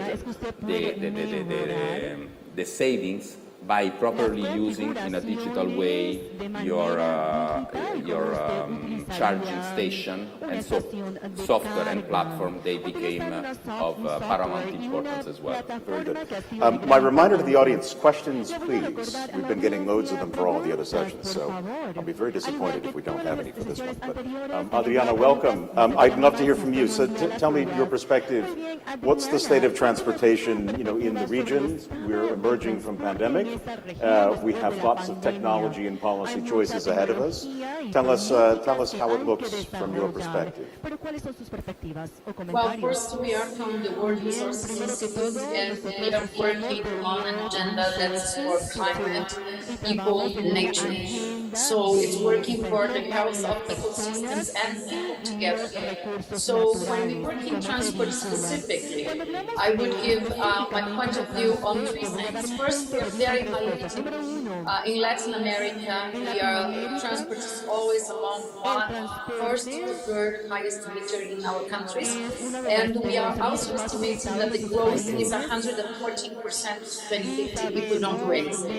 So it's very important for climate that we get transportation right. And Latin America is growing actually 1.5 times faster than the global average. So we are growing our emissions very fast. And after the pandemic, after everybody has been boom and expected a positive change, what we see now is a very big desire and a very rapid growth for private cars. And we'll talk a little bit more on this. So, high emitters. Second, there is a very big problem of exclusion in the transport systems. We made some studies for Mexico City in this case that there is 17 times more access for levels, higher levels of income and lower levels of employment in a 30-minute area around their houses. So we can see 17% more access from rich people than poor people in Mexico City, but 70 more access if you are talking about, for example, a university. And finally, a very big issue of exclusion towards the women. The economy of health is now really being taken into account. And we see that during the pandemics, we can really test that women got more excluded because they have to take care of others, of their children, of their parents. So every time you have to do, women are even in worse conditions. And finally, we have, if you want to work with low fatalities, we still have only in Mexico more than 13,000 people dead every year in the mobility system. So the vision for the future would be zero emissions, zero exclusion, zero fatalities. And that's kind of the driver of the conversation. And not in such a good way, just as Simone said, with a very big crisis, a very important crisis of public transport at the moment. Being that from 517 million inhabitants in Latin America, 200 million depend on public transport every day. So this is very important in terms of access. So So very significant financial crisis in public transport, very important growth in motorization, unfortunately. So a very big need and high accidentality. So very big need for very strong changes in the mobility sector in the next few years. Thank you very much, Adriana. So I'm actually going to ask for a quick show of hands if there's anybody in here, in this room, who does not use Georgia's company service. Do I have any? No, I see literally none. Do you see any? Yeah, none. Okay. So I don't think we need to say what Uber is, but I'm just going to let you then go ahead. Tell us, from where you sit and what you operate, the state of play right now as we come out of pandemic. If I could choose one word, we would say it's unsustainable. Puedo elegir una palabra, es que la situación de transporte es no sostenible. No podemos continuar en el camino que estamos. Debemos de ir en pos a un futuro más verde. Las compañías como Uber deberían ayudar para que todos lleguemos a ese futuro más verde. Sabemos que nuestra responsabilidad y la transparencia es importante, igual que la ambición. Nuestra meta es ambiciosa, que para los 2040 todos nuestros viajes en la plataforma de Uber van a tener cero emisión. Va a ser una combinación de los vehículos utilizados para moverse en Uber, integración con los sistemas públicos de transporte y los microtransportes. Puede ser que sea 2025-2030, aunque el objetivo es 2040. Puede demorar un poco más en Latinoamérica por la falta de infraestructura. Sin embargo, eso es algo que hemos establecido como metas y sabemos que vamos a tener un rol activo para que todo el mundo se mueva hacia el desarrollo. And in fact, that was the question that came in as I was asking you my question was, how can taxis and ride-hailing be part of a sustainable future given the contribution to congestion and pollution more than public transport? Well, I think honestly the pollution part, I do actually believe is answerable, in a time frame. But how do you think about congestion? And Adriana, I would ask you as well that. How do you think about congestion as something to be solved in the coming years and decades? So actually, the greatest contributor is el contribuyente principal al tráfico pesado son los vehículos particulares. La mayoría de los vehículos particulares están en las vías en un 95% y se utilizan en horas pico y es una sola persona en el vehículo. El día de ayer de movilizarme de un punto a otro punto en bajo kilometraje me tomó casi media hora y cada vehículo en que me encontraba, a diferencia del vehículo en que yo me encontraba, que compartía con otros, todos solamente tenían un pasajero. De manera tal que debemos de dar una multitud de soluciones, incluyendo su integración con el sistema público de transporte. El día de hoy, en la aplicación de Uber, usted puede compartir los viajes e inclusive comparar los viajes, escoger las vías que son más cortas en cuanto a distancia. We see ourselves very much as a technology platform that enables public transport, private transport, but ultimately looks to remove the need to buy and use a personal vehicle, which is the vast majority of the car park in Latin America and globally. And so we think if we're able to do that, we will fundamentally change both emissions, thing as we shift to green by 2040, but also congestion ultimately as people share more vehicles, and by doing so, I have my own questions, but actually the audience questions are beating me to them every time, which is great. So I'm actually going to direct this one. I'm going to start over and direct this question to Adriana and Simone both, which is, how do you see the electric transportation trend in Latin America, and what should be the trigger on this process? Government, policies, public transportation itself, or the private sector? Adriana, do you want to start with that? Yes, well, I think there is a two-pronged answer to that. Okay. When we are trying to solve transportation issues, I think public policy plays a super important role. I think many countries have a very big push and really give incentives to be able to push for new technology and policy to push much faster. But if you really want to do good for transport, for congestion, and for the environment, we really need to be careful to promote and push public transport a lot, or solutions that are more integrated. We do see solutions that are public transport plus last mile solutions combined in much more specific ways and with technology in the future. Maybe Uber, a lot of others last mile solutions. So we do see solutions that are one side very public policy related, especially to try to get the cars less to be such a less important actor in the whole field. And we think this will be and should be more on the private sector beyond, pushing for new technology to go faster and to go for mobility. But then to make the whole of mobility for public transport, we absolutely need to have a very big push for electrification. I think Bogota started, Mexico has already started with smaller experiences, but I am quite sure that this is going to evolve as a much bigger market in the next few years.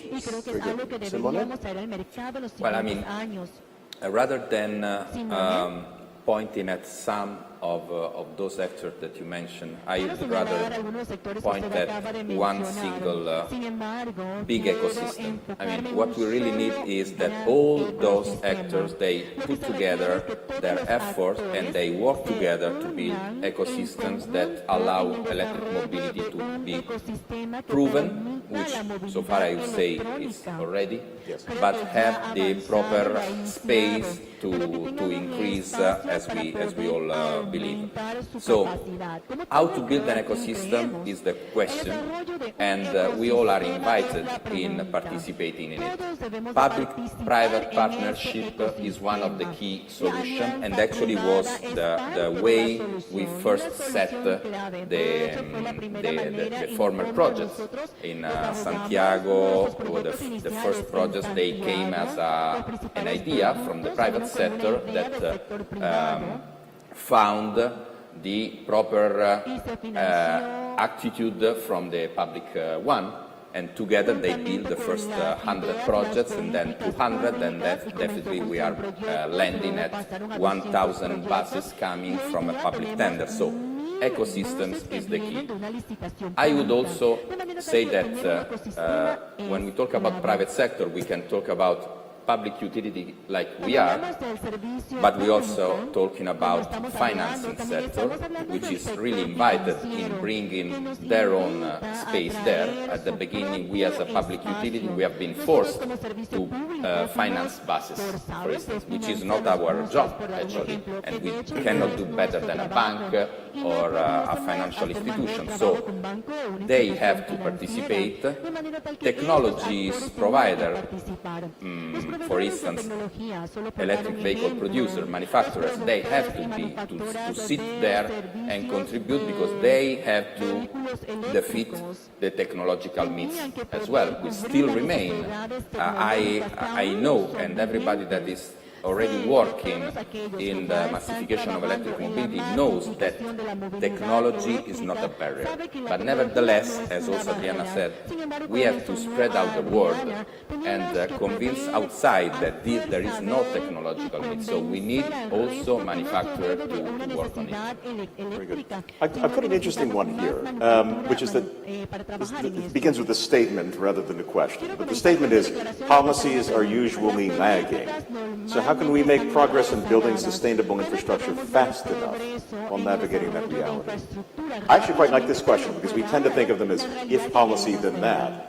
But George, I'll ask you first. So, like, in the absence of policy, how do you move quickly? But then obviously be ready when policy emerges. Yeah, and you're right. The technology goes well in advance of regulation, and that's often what happens. And innovation in general, I would say the same applies. And I'll steal a word from Simone, which is ecosystem. Yes. And something we like to say at Uber is that climate is a team sport. And this isn't just one player that's going to do this. It's public sector and private sector working together. And often that innovation is coming from the private sector, but there's many things we can do, and there are partnerships that can happen among the players in this ecosystem. And actually, Enel and Uber have a partnership, it turns out, that we're currently operating in Chile, through which there's investment happening both in building out charging infrastructure, which is a huge piece of the missing puzzle, particularly in Latin America, as well as bringing and deploying and managing fleets of electric vehicles, and then then renting those vehicles at attractive prices to drivers on platforms like ours. And so that's an example of a program that we've launched in advance of there being a specific regulation, for example, around our industry. And the reason we're doing that, again, is because we're accountable to a goal that we set by 2040. We can't wait for regulations to sort of push us in that direction. We want to be setting the trend and pushing the ecosystem forward. And so there's various ways that we can still achieve things. And another example is at Uber, we're thinking of ways that we can push forward both on the supply side but also the demand side. And we have a product called Uber Green, and in Latin America a product called Uber Planet, where we're actually giving consumers an opportunity to choose to move in a green vehicle. So where their EVs exist, that's Uber Green, and it's the same price typically as a comparable gas-powered vehicle. And we've seen tremendous demand for that product. People want these services, but they're also not that aware of them. And so we have this huge platform with over 100 million users every month.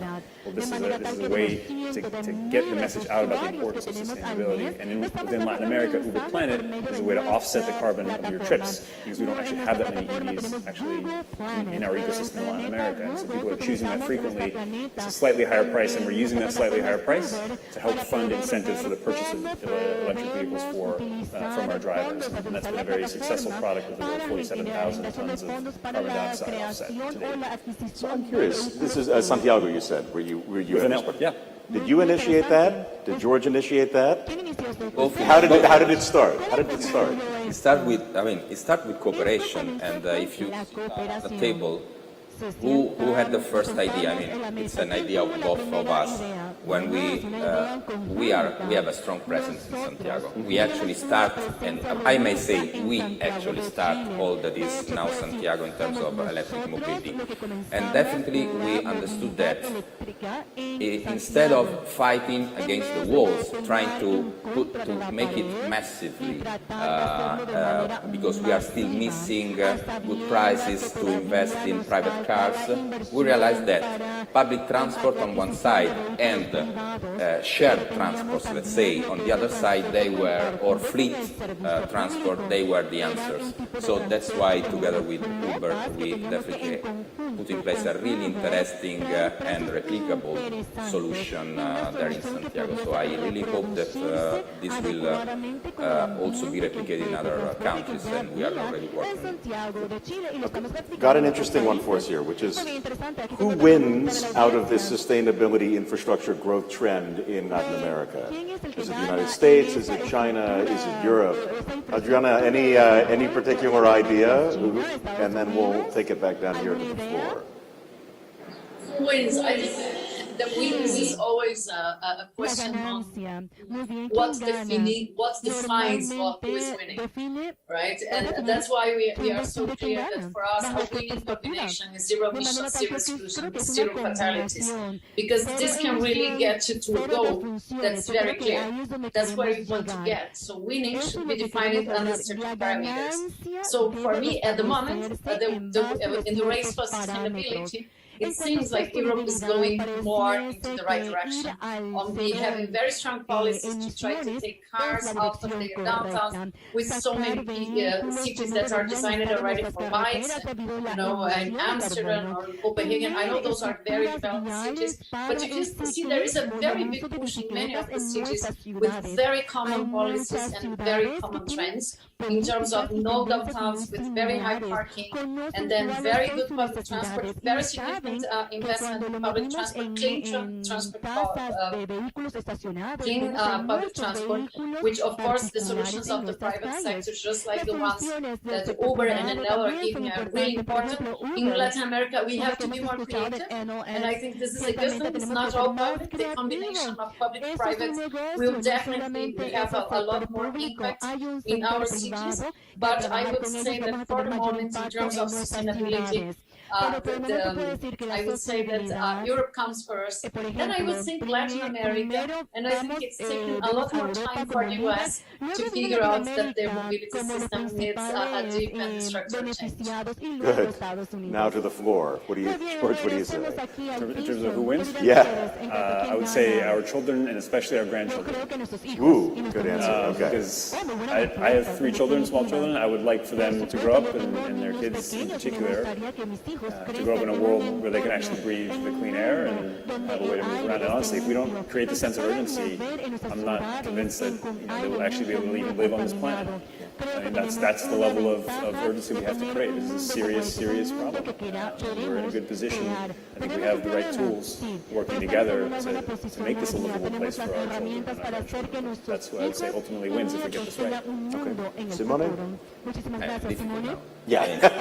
I love that answer because I also have 3 children. So definitely we are all working for them, we might say.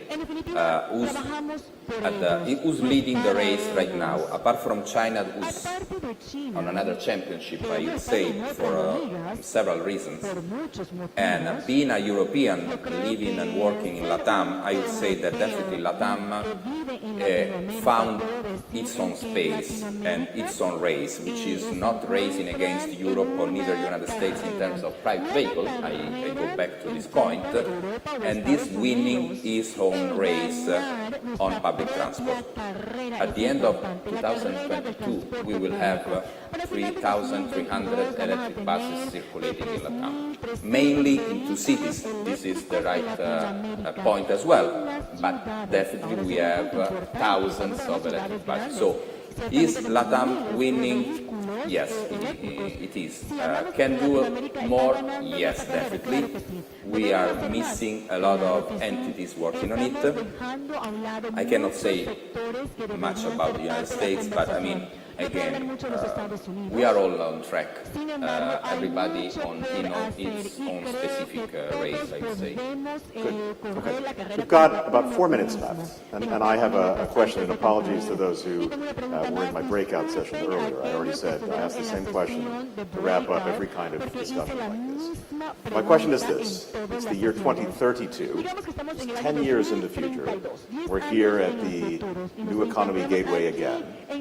And we're looking back on the 10 years that happened. And so I want us to reflect from the future and say, well, we're going to answer 2 things. First, what did we worry about too much? What were we obsessed with about in 2022 that turned out to not be a problem? And the tougher one is, what did we not think about enough? What were the things that we're not doing a good job looking ahead? So Adriana, I'm going to ask you first. It's 2032. We're looking back. There was something that we thought about way too much, and there's something that we didn't consider enough. What do you think they are? Dejamos a un lado y no nos enfocamos. Ese su intérprete desafortunadamente ha perdido el audio. Adriana, we can't hear you, I'm afraid. Adriana, desafortunadamente no le Very podemos sorry. escuchar. There we are. Good. Yes. So first, I think we are worrying a little bit too much on the old consumption patterns. Okay? Because young people are really trying to make their lives more local, more livable, more sustainable. So I think we are worrying too much that a very big impediment for our future is like individual patterns of consumption that we see today. I think this we are worrying too much because I think this naturally is moving to a new direction. And what I think we are worrying too little, I think we are worrying too little about creating more equal. I think we are not investing enough on giving more equal access to the number of people that are living in our cities, and a sustainable future, in my opinion, cannot really happen without a lot more equity in Latin America. Thank you. Thank you. Simone.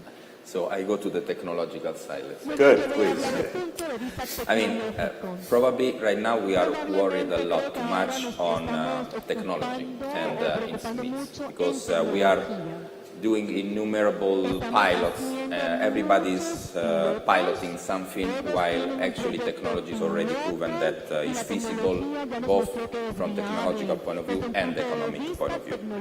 What we are still missing is standardization and platformization, common rules and common ground in terms of proper space for electric mobility, for instance, to grow properly. Putting in place electric mobility means planning, because electric mobility is not only given by electric vehicles, but also by the infrastructure. So far, for instance, just to give a number, the electric terminals that we built for the passes, they mean around 100 megawatts installed of new capacity. So we need to plan it, and we need rules and framework to do it. Very good. Literally 1 minute left. Yeah, sure. I'd say on what we think about too much, it's a strategy. I think we're spending too much time thinking and not enough time doing, and continuing to worry about if we should do things. And I think it's incredibly clear, probably to all of us in this room, that we have to act yesterday, not today. A little more action, a little less conversation, right? And I think in terms of what we're probably not thinking about enough, I very much echo the comment on equity. I think today, most of the charging infrastructure that exists in affluent neighborhoods. The prices of the electric vehicles that are in the market today are incredibly expensive. Most people, particularly in Latin America, cannot afford them. So we can produce 10 billion of those vehicles. If the price remains where it is, it doesn't matter. We're not going to move the needle on changing the usage of gas-powered vehicles. We just have to obsess a lot more about the availability in all of the neighborhoods, not just for rich people. So I think that's really where we have to change. And if we're going to go ahead 10 years, maybe we aren't thinking enough about it. I really appreciate that as a place for us to end, because I do think on the 10-year timeline, equity is essential. The thing to be solved, as you would say. Thank you very much to my audience. Ladies and gentlemen on the panel, thank you very much for joining, and we're all done. Thank you. Thank you.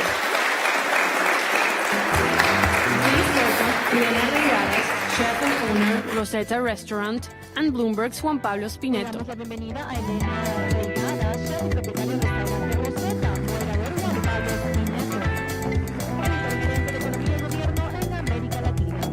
Thank you.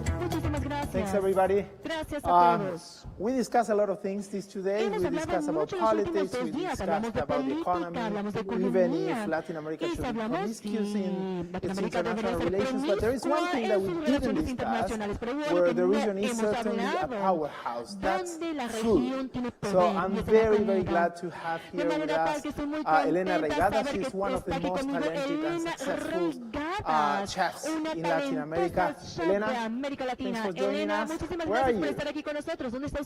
Thank you, Juan Pablo. Thank you, everyone, for such an invitation. I'm very sad I am not properly in Panama for a personal issue, but I'm here in Rosetta, my flagship restaurant, in the bakery side, where we do all the desserts and many of the things that we sell at our bakery.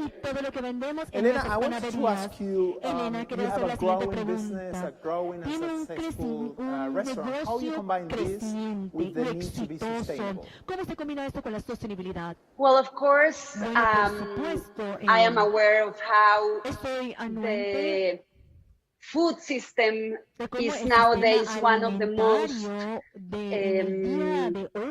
environmentally critical in nowadays. So for me, as a chef, the most directly way to maintain sustainability and to approach in a direct way to sustainability is through biodiversity. I am convinced that if we conceive our menus, our dishes with as much ingredients as possible, we can really do something to keep biodiversity alive. And when I'm sorry. Tell me what you have there. What you want to show us? Well, when I say as much ingredients as possible, I mean, of course, local ingredients, ingredients that are not so known, maybe, and sometimes not so safe because they are new ingredients for other people. And even in Mexico, that we have a very, very huge biodiversity, we have less and less approach to this kind of fruits in this case and plants. So in this table, I wanted to show you how we conceive our menu in terms of dessert. I just, put a handful of all the different ingredients that we have in Mexico and the ones that we use for our desserts. So in this table we have, for example, mamey, which is one of the fruits that we use the most. And what I like about this is that we not only use the fruit paste, but we also use the stone. So we try to use as much as possible of all the plant itself. And you know what it's amazing is that not only it contributes to use everything of the plant, but most of the times we find beautiful new flavors to play with. So in this case, for example, the stone of the mamey has this almond inside that it has a beautiful bitter almond taste. So in this way, we do one of the most of our famous desserts, which is called mamey and pixle. Pixle is the stone.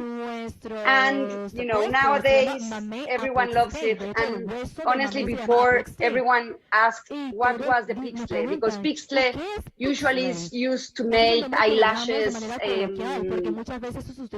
like an eyelash brush kind of thing. So this is what I think we need to do as chefs, to really work on searching what we can do with all the fruit, but also understanding that nature has such a diverse system that we cannot limit ourselves to the more easy fruits in a way, or easy herbs, or the herbs that we know will be, you know, known for everyone. For example, I also have here different types of avocado, ones that we can even serve with the on its whole, like with the skin on it. So, for example, these avocados, which are very small, they are grown less and less because, of course, people want the big one, the one that can be, you know, more productive. But I definitely understand that while using more and more different types of avocado, then we can really keep the different types of avocado. And in these terms, if we keep our biodiversity, we can have a more resilient planet and a more resilient nature. So as a chef, that's why I believe it's so important to always open our menus in terms of biodiversity. So let me ask you also how you work with your suppliers, right? How all these ingredients get to your table. Well, that's a big, you know, work. We have a close relationship with the different suppliers that we work with. We work with different suppliers all over the country. Many of them are close to Mexico City in terms of the vegetable side. So what we understand with them is the different climates they are in. So we, having Mexico so big, we have different climates all year round. So we work with one and different suppliers in different parts. So how we work is that they tell us what they have available, what is on season. And when we have this information, then we decide what to do with the ingredients that are available. Not the other way around. It's not us asking them to get us and to supply us certain things. Is the providers, the suppliers, telling us what they have, and in terms of that information, we decide what to do. For example, with these beautiful avocados, we are serving now a dessert that it's served with these plums that are now in season, muscatel plums, which we ferment so they get salty and very tasty, and then we combine with the avocado that is creamy and that it really complements each other. But it's really how we work, through the seasons and through what the providers tell us what they have available. And what are your customers telling you? You see the same, you know, requests for sustainable food from your own customers? Well, honestly, nowadays it's beautiful that we have gained the trust of our customers, and while gaining their trust, we have also kind of encouraged certain curiosity towards new flavors or new combinations of ingredients. So what is beautiful is that many of our customers are customers that come many years ago, and they are open to try what's new.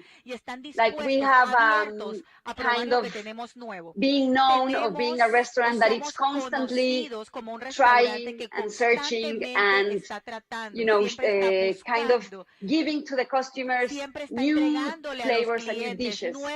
So there's always a demand on new things to try. And the other customers that we have that maybe are, you know, the first time they come, honestly, they get super surprised with our different combinations. For example, the cacao that we have, this beautiful cacao from Tabasco, we serve it with the hoja santa. Hoja santa is usually served with fish or with beans in Mexico, but we serve it on the sweet side. And people get very amazed about it. And usually we have a very beautiful response because people say like, oh, I've tried hoja santa, but in a tamal or with beans, but never in the sweet side, and it really works. And of course, sometimes there's people that find it very strange or very not so palatable, but usually we have a very, very good response and more curiosity, and you know, that makes us super, super happy. Like for us to be chefs, what we always want is to give and to really encourage people to be curious and curious about food. And in this sense, I do believe we can encourage biodiversity, that it's one of the most important ways to go with a sustainable life and a sustainable future. Let me ask you also, obviously we are going through a period of rising food prices, inflation. Is this making it more difficult for you to reach this goal of being sustainable, of serving sustainable food in your restaurants? Well, what I think it's amazing is that the more local we are, the more we can fight against the inflation that is going on. So if we adapt ourselves to the seasons, to what is available, then we are more going through the natural sources that we have. So in this sense, we can kind of balance this inflation that is going on in food, of course. Because also what we try is always to get our suppliers that are suppliers in small scale, and suppliers that, what is beautiful is that through the ways of growing, for example, through the milpa way, they can always get more strong crops. And on that sense, their products are more safe because one supports the other. So the more local we are, the more sustainable we are, then this inflation in the ingredients, of course, we cannot fight against that, but we can balance a little bit this inflation that it's going on so badly. Elena, thanks so much for this conversation, and we will go back to Rosetta and to Lardo soon. Thank you very much, Juan Pablo, and thank you for everyone in Panama.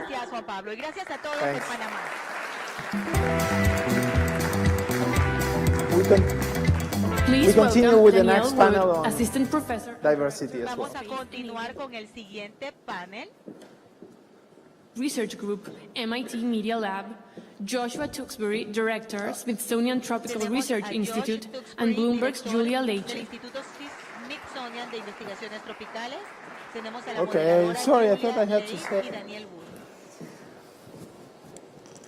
Good afternoon. Thank you to our panelists. I will start our biodiversity panel right away. A very simple question. What is biodiversity and why are we talking about it here today? So, Doctor, what if you could get us started? A simple way of asking what is biodiversity is counting the number of species in a certain location, but that is perhaps oversimplified. It also is asking what's the relationship among species, plants, and animals, and humans. I think we should consider humans as part of our definition of living things. And how are they exchanging value in terms of nutrients and resources in a way that brings life to an ecosystem? And often, in many ways, that ecologists think about what happens in the natural environment, that exchange across ecosystems is rich and also has local benefits, but also global benefits in the way that that particular part of the world contributes to the health of our global environment. So part of the reason we're talking about it here in Panama and in Latin America is that biodiversity contributes well-being, both to the immediate plants and animals that are nearby and the humans, but often also at the global scale. And I think it's something we can both add a bit to. Josh, why are we talking about biodiversity? Well, I think that was a great answer to that. I would only add that, like, measuring biodiversity is tricky, and it's because it's expressed at different levels, and it's often quite local, and it's not distributed the same around the world. So we are interested in the diversity of genes, and we're interested in the diversity of species, and we're interested in the diversity of ecosystems, and the diversity of services those ecosystems provide to people. And those don't all layer up individually. And so when we think about biodiversity, it's an inherently more complex topic than, say, the amount of carbon in the atmosphere. You know, how much that parts per million that mixes uniformly. You can't do that with biodiversity, so it's a trickier problem, I think, and that is part of our why we're here, is to figure out how to get our hands around that problem, because we know of its importance, but we oftentimes have it's like grabbing Jell-O. It's hard to figure out exactly what it is for a lot of people and how to preserve it and how to measure it in the same way you do, say, carbon. When you talk about why we want to measure biodiversity, of course, academics do want to spend time literally identifying new species and counting how many types of ants there are. That's a real need, partly for the sake of knowledge. However, there's also the question of what it means for our economy and for human well-being, and even for the well-being of just life itself. I also work a lot on space activities, so we're often asking, is there biodiversity beyond Earth, which is another motivating question. But in a very practical way, we could ask, how do we increase resilience because of biodiversity? How is there more likely to be a way to have a healthy ecosystem even when there's shifts in temperature, shifts in rainfall? For many ecosystems, the relationship between species helps to bring a way to avoid large-scale harms because of the presence of plants, animals, and acting together. Yeah, that's great. I mean, in some ways, I feel like, when we think about the value of biodiversity to people, I mean, we also think about the distribution of biodiversity. So, you go out here in the Panama Canal, you'll find an island the size of this compound. It'll have 4 times the number of trees on it than the entirety of Europe, for example. So it's super patchy in its distribution. And here we're in an incredibly biodiverse area, and a lot of times people don't understand, like, well, what do you make of that? What do you do with all that biodiversity? How does that actually benefit us? And I do think that when we step back and we ask the relationship between biodiversity and zoonotic disease, biodiversity in food production, biodiversity, and in a lot of our daily lives, it has a huge impact on how we live on this planet. I think we're going to get into that a little bit later, so I think I'll stop there. Hopefully we will get into all of this. I hope we have time to get into space biodiversity. I would love to get into that question. But since we set the scene, I will put a question to the audience now. We have a poll question that you can answer on your apps, as we've done in many other polls before. So, as a complex topic, many different parts here, how much of a role should the private sector play in protecting habitat and biodiversity? That is the question for you. Hopefully you can read that. It's pretty small print for me, but hopefully you can see it. And we'll get back to that further down in the discussion. While they think about that, Josh, can you talk a little bit about, you mentioned it in your opening statement, kind of measuring it, right? How do we measure biodiversity? Where are we in that process? Yeah, I mean, I think measuring it, we value things that we can measure inherently, right? And so part of the sort of, and if you just, even today and yesterday, you hear a lot of sort of targets that are climate related, and that measurement capacity on climate has had a lot to do with our capacity to sort of mobilize communities in the private sector and the public sector and civil society to really confront the climate crisis. The biodiversity crisis inherently is going to, in the long run, be much worse, even if we solve the climate crisis, and they're related, but it's harder to measure, right? It's harder to measure the explicit link, and sometimes I think the the difficulty in connecting a specific number in terms of number of trees and number of plants to a specific value it has to people creates the hesitation.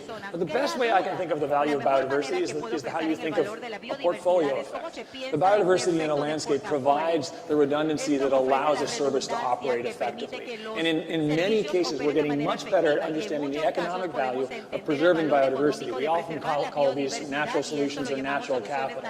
It's not always the case that natural capital is more short-term efficient at solving a problem than human capital. But I can say that there isn't a design challenge we're working on today that hasn't been solved by some part of biodiversity. And so the latent sort of capacity of us to go into those systems and understand our own challenges and pull that out, we only have that if we have those systems intact to do that work. Oftentimes that's treated as an externality and we don't incorporate that capacity to learn in our valuation of natural systems. And it's a hard one, but it's a systemic problem. If I can, I'd just love to give an illustration that my team often works on. I lead a research team at MIT, and we're often invited by leaders at the city level, sometimes companies, sometimes governments, who are asking about how to think about the health of a coast. They're responding to ongoing climate impacts. They're noting either erosion or major storms or issues of actually land degradation. And then often we ask, can a set of mangrove trees planted on a coastline help? So they're increasing, in this case, both biodiversity and just the presence and long-term ability of these trees, both to help with carbon sequestration, but also to do very concrete things like help filter water, help provide a place for fish to grow, and help to provide a place sometimes for people to harvest firewood. And if you ask, can all these be services? We try to measure them. We do put numbers, and we try to estimate how much benefit do you get from the firewood and the fishing and from the loss, protection of the coastline. But it's never quite exact, but I do think it's a good effort to at least make the list. What are the list of ways that these trees bring value? Yeah, I mean, there's another example here, right here in Panama, I think is worth thinking about, and it's an illustration of the fact that you often don't have to measure all of biodiversity to incorporate the values of biodiversity in an economic model. In fact, it's almost always not necessary to get to measure at the really fine degree in order to preserve the value. So, for example, Smithsonian here in Panama has been working for a decade to figure out how do you reforest the country, a region, with trees that will actually provide value to landowners, with trees that will actually absorb water and retain that water so that the Panama Canal will be able to function, because it's the trees on the landscape outside of the Panama Canal that soak up the water in the wet season and then let it trickle out in the dry season, allowing ships to pass at a normal depth level throughout the year. How do you do that and also measure the amount of carbon that's going in? And how do you do it in a way that you're not just planting teak everywhere, which doesn't grow very well, but instead planting native species and then building that out? We know all those answers, but I can't tell you how much biodiversity is in the forest at the end of the day, but I don't need to, because if we do that replanting, we have this sort of triple bottom line effect. We benefit people on the ground, we benefit biodiversity, we benefit ecosystem services, which is the broad term for the water holding capacity of the landscape, without actually having measuring all the aspects of biodiversity. I don't need to know how many butterflies are there. There are a lot of butterflies there. And Danielle, is there a downside to trying to put these numbers on everything, to measuring how many butterflies? Thank you for asking that question, because certainly there's a tendency when we're doing business calculation and business forecasting to end up putting numbers on things and say, well, we'll make a decision that says if we find a positive net present value to conserving these mangrove trees or to this bird sanctuary, then we'll protect it. And if we find a negative one financially, then we won't protect it. And I think that's the wrong direction to go in decision support systems. If we're going to build a software tool to make an analysis, let's not leave it as a binary at the end that says we only want to invest in biodiversity if there's a clear profit margin in the short term. I think a broader thing is to discuss the fact that there's going to be a combination of traditionally measurable values, things that include like the ability to move boats through the Panama Canal. There's also going to be things that I would argue we probably shouldn't be measuring, such as the ceremonial or the cultural value of certain, whether it's a forest or a sanctuary for certain animals, because a certain culture holds value in that particular type of land or type of animal species. I think we should acknowledge that that's real and leave it as a qualitative description and not try to put a financial value on it, and then have that as really a mixed method. At the end, we're going to analyze both quantitative and qualitative discussions, and hopefully have room for both in our discussions. Yeah, Let me just give one more example of why measuring is like why understanding biodiversity I think is important, and it's a long-term investment issue. And we oftentimes fail to make these kinds of investments. So, you know, everyone's familiar with the sort of the fact that you'll have an insect outbreak somewhere in the world and wipe out a crop. And I can tell you that agricultural folks will tell you that every crop you plant in another region outside of its range will always have that happen to it. And we can predict with certainty that insect pests will catch up the crops. But we haven't actually invested in understanding the insects in their native habitat to know which pest will go where, when, and get out in front of that and stop it before it happens. The result are famines. The result are lives lost. But that kind of long-term investment is very hard to monetize. And it's probably best done by sort of a public sector approach, because it's hard to monetize that kind of space. But the value of understanding the biodiversity is still really important. We just don't know which part of that understanding is going to be critical next year or next decade. We can't predict that. What we're arguing for is that actually biodiversity is a public service. It's something that is diffuse benefit that goes to kind of all humans and next generations of humans. And it's traditionally very difficult to value public services. Like you could say the same thing about clean water and infrastructure. Maybe we can add biodiversity to one of the most utilities, or the things we consider a right to everyone to benefit from, but it would be very diffusely spread.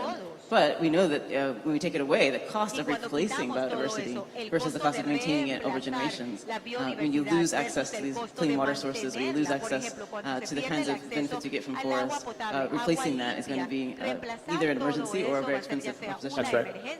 So before I get to our audience's answers for the poll question, how do you two see the poll question? Who's in charge? Is it the public sector? Is it private sector? Does it have to be a mix? Danielle? I can just start by saying that I am optimistic being in this event with you all. I am seeing that the private sector has enthusiasm for being a positive player in society. And I think for maybe reasons that are both like coming partly from pressure that is coming from consumers and from the broader marketplace of ideas, but also I think from internal desires. Employees at companies also want to be proud of their work. So one thing that's really exciting is that companies know that in their work of whether it's extractive industries or whether it's work of new manufacturing, there's going to be an economic and environmental impact. And there's a desire to be able to tell an excellent story about how that company being present in that location with impact on the land and the animals ultimately has a positive impact on the community. And many of you said that's why you're here. So I think there's an opportunity for public and private to come together and to create a positive cycle in which companies, yes, we need to deforest to build a factory, but then they're also reforesting later in cooperation with local indigenous communities. This could be a story that everyone can be proud of. Yeah, I would agree with that. I mean, I feel like at this point, the private sector really has to get out in the lead, and I feel like that is happening. And it's not happening equally in all sectors, and it's not happening equally in all geographies. But I do feel like part of the work that's involved is understanding the investment opportunity. And I really feel like the enthusiasm there, but it's actually a little bit difficult to figure out what's a good thing to invest in. And I've heard that from folks in charge of ESG portfolios. Like, how do I know that I'm having a big impact? And how do I be able to show that impact to my shareholders, to my customers, that I'm having that? And I think that's partially a conversation that needs to increase between organizations that are supporting the kind of projects that are required for the planet to be sustainable for our children, and the companies which want to be a part of that solution, but don't have to be the ones generating that on their own. It's a partnership. I feel like that partnership will go faster if it's done directly with the private sector, and I think policy will jump on that and run with it when the examples are shown and create the level playing field. I kind of feel like the private sector has the capacity to move faster, to move this forward more rapidly than the public sector. And let me add one example of how the private sector is moving fast. I don't know if all of you are following the startup scene in the space community, but years ago, if you and I wanted to use an image of the satellite to track forest growth, as we often do, we would directly turn to government-owned and operated satellites. And this is wonderful because the government satellites are provided for free as public services. They have high science quality, and scientists who are paid by the government spend years just checking the errors in these data sets, and it's really beautiful and very useful, but it's also one particular version of satellite data. Right now, there are new companies emerging, some in the United States, but also coming from the Latin American region that are asking, can they also contribute to the kinds of imagery of the Earth or measurements of gas emissions, for example, that can help us with tracking biodiversity with commercial satellite data and imagery. And this is adding new options. No, totally. I was just going to riff off that, which is like, so like, it goes back to the measurement issue. Like there's a program called Trace, for example, which was launched a while ago to try and understand, take a product and figure out all the resources used to create that product, and then understand the impact of all those resources on the environment, right? Where does the metal come from? Where does the ink come from? Where does any part of that product come from? How is it extracted? If you can do that well, you can start to position responsibility appropriately on a marketplace and use that kind of accountability to not just, I mean, what we're talking about when we're saying that companies are moving fast, that's the front end, that's the early investors. The big worry in the war against biodiversity loss is it'll be the other end of the market. It'll be the market that is not going to be in this room thinking about how can I invest in ESG. It's the ones that will come at the end. That's where the accountability is going to be critical. And that's where building that traceability and then supporting that as an industry standard will allow leaders to get credit for being leaders in that industry and pull that bottom 25%, which have 85% of the impact right now in the Brazilian Amazon, for example. That kind of traceability is critical. So which companies are doing it, which companies are leading, let's call that out and let's support those leaders to be so they can get credit for it. I would like to tag on to that. You mentioned Brazilian Amazon. I'm Brazilian. There's a lot of debate about developing the Amazon. So I would like to ask you about how do you try at least to strike a balance between development and protecting biodiversity and making sure you don't kill all the butterflies. No. So I mean, is it a balance? Like, does it have to be a balance? Does it have to be a tension either way? I guess is the first question I would ask, right? Because I do believe in the long run it's not. It's actually that our long-term growth, our long-term capacity to maintain a stable set of growth of GDP that is going in a direction that helps development happen is based on maintaining that environmental space. And I think that's particularly true in a country like, let's say, in Latin America. 25% of the GDP is based on direct connections with nature. That's not evenly distributed. So if you undercut that, you are undercutting a huge part of your economic base. No one in a leadership position will want to see GDP drop by 20%. Like, it's just not viable, right? So the impact that the planet has on our ability to grow is exceptionally large and often underestimated within a local economy. And so in the course of a political cycle, maybe you can make short-term gains. Over the course of the development of a country, it's almost always that you're actually working in synergy, protecting and growing, not the other way around. And a great example where there's been some measurable progress is the idea of fishery management. We're talking about biodiversity on land, so let's also talk about our coasts and our oceans. So of course, we can highlight the importance of maintaining coral, for example, which again, that's a great obvious example. Everyone knows that divers want to come see healthy coral. So there's a direct question of, yes, you'll have more tourism if you have healthy coral, but also not too much tourism and not too many ships coming in, because that also damages the coral. But the question of, as people are pursuing limits or kind of quota on how much you can do fishing, I think there's a general kind of easy concept that if you overfish and if you don't maintain areas for fish to reproduce, then you won't have a long-term ability to continue that market. So I think there is some conceptual idea that yes, we are maintaining biodiversity because it's actually good for us economically, rather than saying how much are we cutting ourselves economically with this biodiversity. I don't think you can overemphasize that enough. Like, if I was investing in fisheries, the first question I'd ask is, where's the nearest MPA, marine protected area? And if there wasn't one, I wouldn't invest. Because where do you think the fish come from? Like, they come from those areas we're not fishing in. And so if you want a viable investment over the long term, look for the place that isn't fished, invest in fisheries near that. Because those are the ones that have a long-term trajectory of growth. And they won't deplete their resource. Right outside here, we now have a protected area the size of California, stretching from the Galapagos to the Cocos Islands.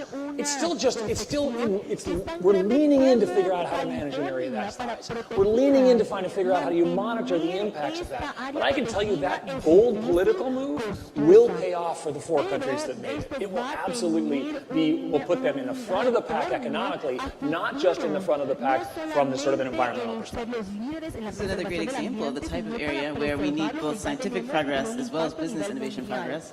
It's one secret maybe we shouldn't spill, but it's actually that we are still learning it in the scientific community, actually how the fish are using marine protected areas to spawn. There's lots of mysteries, which is great, that fish, as they're going through life cycle, have periods we can't observe them easily, which is good. I mean, we shouldn't be able to follow them all the time, but there's periods that happen deep in the ocean where they're mating, and we really, as scientists, are still asking fundamental questions. So while investing in this, it means investing in the science, investing in protection, and investing in the next generation of fishery, plus having good yields right now. And it's a super fun time to do it. I think we just had right out here is Coiba National Park. There's these big seamounts, and one of our scientists just dove to 300 meters and bumped into 100 sharks that are so rare we don't even know how rare they are. We haven't even counted enough to know.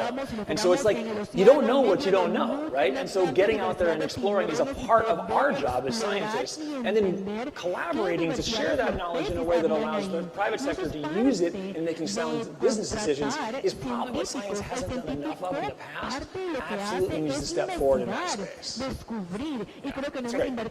I would like to just make sure we take a look at your poll answers. So if we can pull that up. Wow. That is an overwhelming response. Thank you. So the private sector plays a big role. All right. One question I will take from the audience here before we wrap up with my final question. G20 countries should be leading the way and taking drastic steps, such as banning single-use plastic items. Is the private sector a stumbling block in this, or is it the governments? We'll go back to the idea of what you mentioned, which is the ability to celebrate private sector entities that do a wonderful job in these areas. And I think for a while we'll probably see entities that kind of pick one theme and do really well, but we should celebrate that along the way. As another illustration, I also work on issues of the same kind of problem within space, where we put a lot of space debris, physical trash from human satellites. And my team has been developing a rating system called the Space Sustainability Rating, but modeled on many other Earth-based systems. And our goal basically is to first ask companies to voluntarily sign up to get rated, and then to celebrate. I mean, if you get onto a plane, as I'm flying here, many airlines have awards on the door. You can notice as you're boarding how many times have they celebrated for a particular positive action, whether it's for the employees or the environment. So we want this biodiversity to become one of the things people ask: how's your company rated in biodiversity? Right. And it may take some practice. Often you first break practices down, and then later you gradually get more and more clear on how to implement them. There's a way to make sure that we reward and celebrate, both in terms of reputation, but also in terms of investment, financing, customer loyalty. All those things can be features. And if we take a holistic view, I think progress can be made, that companies can get celebrated and see a positive return for doing this kind of work. And I think we can get net zero beyond carbon. I think we've recently been involved in a project to say, what would that look like to have a process for understanding, rolling up individual contribution to a global goal like 2 degrees, for example. We know kind of how to do that, how to do the accounting for that for carbon. We're very far from understanding exactly how to do that roll-up accounting for biodiversity. It is a much harder goal. It is one we absolutely have to get to, because a North Star like 2 degrees is what is needed for the corporates in the public sector as well to know where their part is. What does it mean to be doing my part for biodiversity? Most CFOs and most companies couldn't say. So we need to provide that transparency so that the people who want to be partners know how to be partners. This is a business opportunity, because what companies can come and fill that gap in by offering a service of helping to both advise and then implement sort of convenient ways of taking metrics. I would ask companies, for example, that work in areas like shoes, well, do you know where their plantations are that grew the palm with the rubber for your shoes? And do you see this and you can easily look up? It wasn't convenient for them to look it up. The data had not been put into a nice dashboard for them. If they had that in front of them, they could actually ask, well, how are we impacting local communities by cutting down these forests and making palm plantations? But it's somewhere in their business process that they purchased from a rubber tree company, but they didn't have a direct line to that question. It's part of their process not to have that data in front of them. But there could be teams that kind of create a business service, especially if there was a marketplace saying, once you have this information in front of you, you use it as investment plans. If that was normal, there would be money made all around. 30 seconds on the clock. We're wrapping up. Josh, I want you to tell us what happens if we don't invest in biodiversity? I think in the tropics it's pretty scary, right? I mean, right now, Brazilian Amazon is on that teetering edge of deforestation between maintaining its capacity to absorb carbon, the largest single carbon sink in the world, and a capacity that not only starts to emit carbon at a net level, but actually starts a cycle where once you get to a certain point, you stop maintaining the atmosphere that rains down on the Amazon and keeps the rainforest intact, and you start moving from a rainforest to a savanna. That's called a tipping point. There is no company that can hedge against that tip. It is a global, it will have a global impact on all industries if it were to happen. It is not just Brazil's responsibility to make sure that doesn't happen. It's all of our responsibility to make sure that doesn't happen. And so in some ways, that's an existential threat beyond the sort of individual sectoral threats you might face by loss of biodiversity. That's the kind of threat that will happen if we don't pay attention. It is not just in Brazil. When I said 25% of the GDP, per capita GDP, is based on linkage to nature, it's not evenly distributed. It's actually at the lower rung of all of those societies that depend on that. What happens when you cut out the lower rung of your society? Try to maintain a presidency or a government when your people don't believe in you anymore, when they don't have food to eat. It's absolutely a huge crisis to get underneath that and build out sustainable solutions today, and it's doable. But it takes, we can't wait until after we've solved the climate crisis. It's going to happen concurrently. It's right here. It's now. Scary But it's possible. It's possible. It's doable. It's a hopeful story, too. That's great. That's all the time we have, unfortunately. Thank you so much. Thank you both. This was a great discussion. Thanks. All right. That way.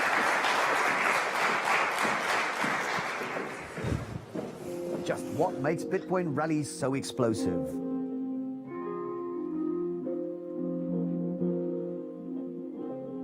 When Bitcoin goes up, it goes up like a rocket. Its rallies are spectacular, with prices often jumping several thousand% in a year. And the crashes are sometimes equally spectacular. But just what is it that makes Bitcoin and cryptocurrencies more generally so uniquely prone to manias that send prices soaring parabolically? First, the supply of Bitcoin has no relationship to the demand. Unlike classical goods and services studied by economists all the way back to Adam Smith, an increase in demand isn't met by an increase in supply. That's because the algorithm that dictates how Bitcoin works has prescribed a set rate of increase. When the price goes up, the mining capacity dedicated to the Bitcoin network increases, and the difficulty of mining adjusts upwards, but the rate at which Bitcoin is mined doesn't increase.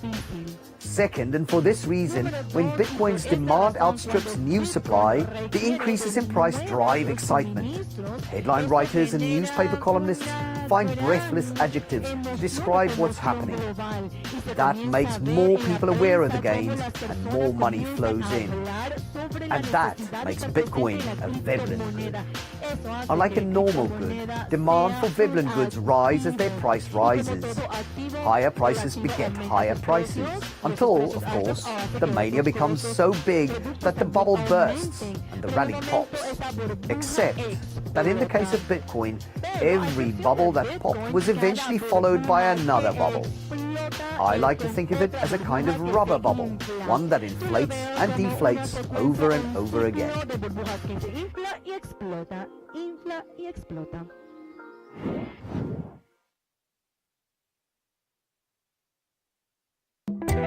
Please welcome Brock Pierce, Chairman, the Bitcoin Foundation, and Bloomberg's Eric Schatzker.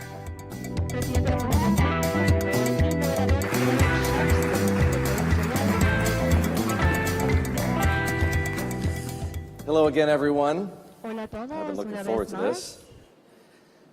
Brock is something of an expert in pattern recognition, and Brock, you wouldn't know it, but you actually find yourself in a pattern. We closed out the New Economy Forum in Singapore with a conversation about crypto. It was with CZ, whom you know well, the CEO of Binance, and here you are, the chairman of the Bitcoin Foundation, closing out the Bloomberg New Economy Gateway Latin America. Thank you for being here. Well, so glad to be here, and I'll make sure to send CZ a picture and let him know that I'm filling in for him this year.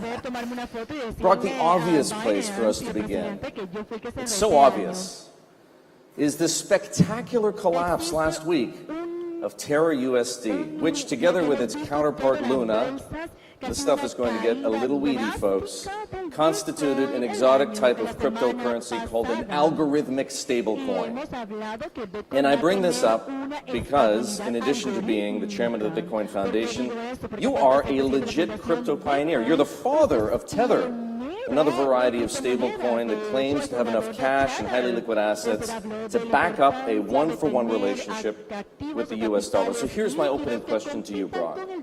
As Terra and Luna were melting down, wiping out billions of dollars in value, were you, A, crying, or B, laughing?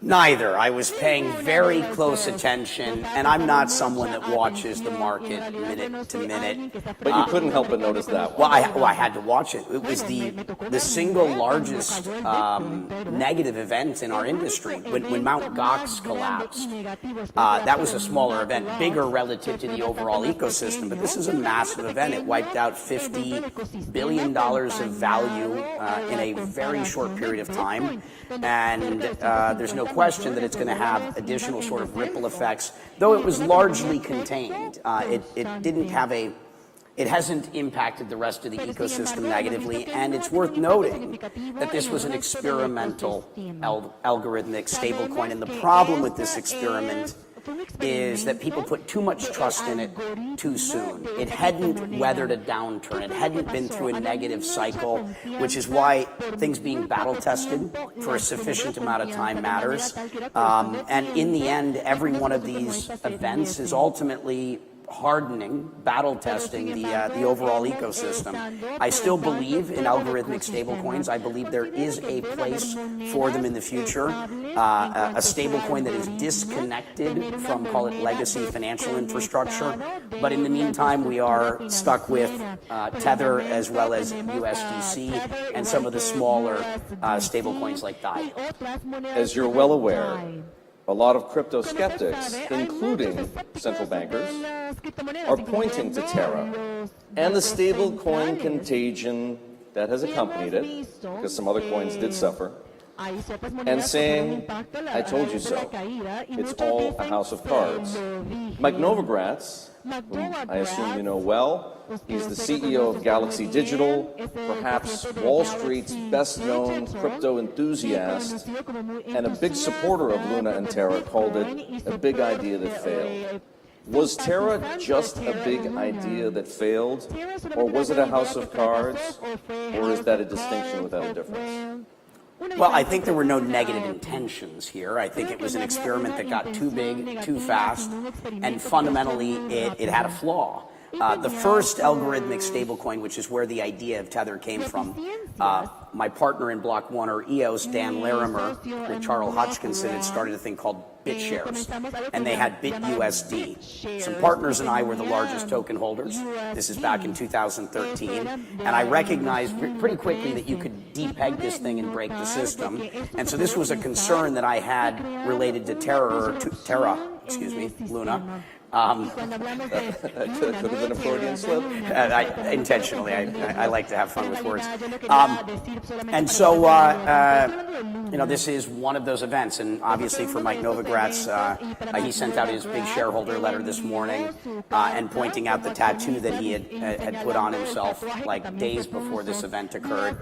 And it will act as a reminder for him, to stay humble. An indelible reminder. By the way, the tattoo is of a moon to signify Luna and a wolf howling at the moon, and if I'm not mistaken, it's on his left shoulder, and it is not small. Yes, it will be a reminder. And so this is. Why do you say that you're still a believer in stablecoins? Because algorithmic stablecoins, excuse me. Because if you look at Tether, and again I'll establish that Tether says it has assets to back up its one-to-one relationship with the US dollar, an algorithmic stablecoin on the other hand, and let's just use Terra and Luna as an example. In that case, Terra was based on Luna, which was based on Terra. It was an arbitrage relationship between the two, which, in the cynic's point of view, is a circular relationship with nothingness. And that's fair to say. I mean, what is the foundation upon which these things are being built? Other than math. Well, Terra, it was the idea. They did start buying a large pool of Bitcoin. $10 billion. And in theory, if they had built a large enough basket of enough diversified assets, in theory, they may have been able to weather this storm. The problem is, it is, as you stated, potentially a house of cards, because what is Terra backed by? And the minute you start going into a rapid erosion of price, the whole thing can unravel very quickly, which is what we witnessed. So how would another algorithmic stablecoin, and there are others, be different from that? Because if what you have to do is invent, as it were, enough value to be able to convert the price of the algorithmic stablecoin into something more substantive, like Bitcoin, let's say, that's sounds to me like a confidence game. Well, if that confidence is diversified sufficiently, I mean, you have DAI, their idea is to be at least 50% backed by a dollar-based stablecoin like a USDC or like a Tether. The question is how much sort of fractional reserve type building can you do on top of it? I hope that we continue to experiment. My attitude, and I'm very agnostic toward all of these experiments, is if anyone succeeds and doing something that makes the world a better place, we all win. And the main lesson is in this is don't put that much confidence in something that is that new. You need these things to be in the wild and weathering challenging times. And still, back to diversification. I mean, the other point I think is worth noting is during the whole Reddit rebellion and all the GameStop sort of things, there's the argument of the retail public should not be participating in the financial markets.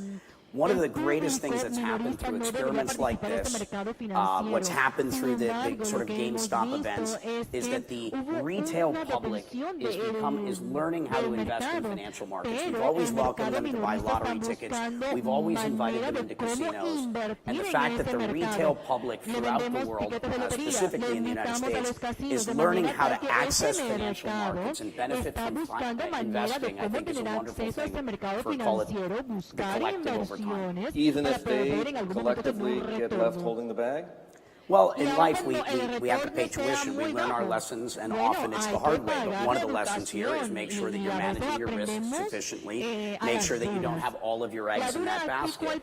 Keep in mind that the reason why it got so big so fast is it was paying a 20% yield in terms of if you had staked it into effectively a savings account. That's the reason it got so big so fast, is it was paying out higher yields than anything else in what we call the DeFi market. I'm so glad you brought up yields because, I, for the purposes of argument, liken Terra and Luna to a confidence game, but these algorithmic stablecoins are just a branch of what I would describe as an ambitious and somewhat bewildering new field known as decentralized finance, or DeFi. Now, another gentleman, a superhero of the cryptosphere, if you like, and I also assume you know well, Sam Bankman-Fried, the CEO of FTX, recently described yield farming, which is precisely what you were just talking about, in terms that also make it sound awfully like a Ponzi scheme. I'll just ask you, is it a Ponzi scheme? Well, I mean, certainly not by the definition of a Ponzi. What you have is people that are willing to pay a certain rate to borrow a digital dollar or a cryptocurrency, and because of the volatility in the market, people are willing to take out very short-term loans, and when you look at that on an annual basis, you see pretty high rates. Sure, but in a world, and let's not forget that it wasn't very long ago that we were living in a world of zero interest rates set by central banks, and for the most part, negative yields on corporate credit around the world. In a world like that, 20% yields are, on the face of it, absurd. I agree with that. Right? Unsustainable. Have to be. I didn't have anything there for that reason. I was uncomfortable as someone that's been around the space for a while, deploying capital into that product. So for those who see these highly appealing yields on offer from algorithmic stablecoins or other DeFi projects, what's your word of advice? At what point is the yield simply too rich to be believable, to be credible? Well, part of the problem is that the market was also being subsidized by call it the Terra Lunas of the world, in the same way that venture capitalists subsidize products and services, whether it be your Uber Eats, your Postmates, your DoorDashes. They're basically contributing capital to bring food to your fast food because they think there's equity or enterprise value being created in that customer base. The same thing was happening here, which is where there was a natural, call it yield, that was there in terms of the demand on the buy and the sell side, and then it was being subsidized by the underlying, call it the entrepreneurs, or the business operators. What about the token that you co-founded, Tether? It is the biggest stablecoin in the world. It has a current market cap of about $75 billion. It is, as I mentioned, supposed to trade 1-for-1 with the US dollar, but in the midst of the Terra meltdown, it dropped to 95 cents. So I'll liken it to a bank account. If I went to the bank and went to withdraw my $100 deposit and was told, I'm sorry, Eric, it's only $95 now. What's the lesson therein for me? Well, that was a flash sort of crash that happened for all of a moment. It certainly wasn't sustained. Yes, that's not a positive occurrence, but it immediately recovered. So there's an order book and market depth, and the presumption is that someone just hit the sell button and we got an anomaly out of it. Clearly that happening immediately following what happened with Terra Luna clearly sends a very negative message to the market. Though that Tether is doing, what, $50 trillion a year in sort of transactional volume. It's the most traded cryptocurrency in the world. I think that, we'll see what happens. It played a critical function.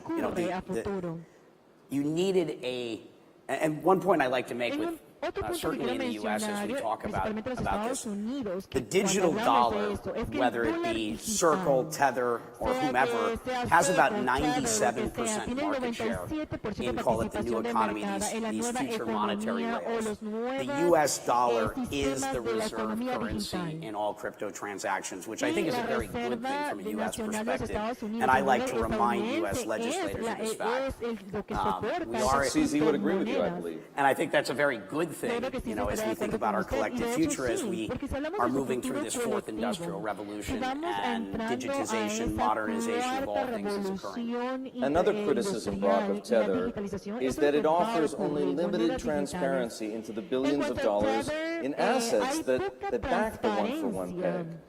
And maybe that made sense at some point in the past, that lack of transparency, or if you prefer opacity, though I'll be honest with you, I can't really understand why, but we'll leave that alone for a second.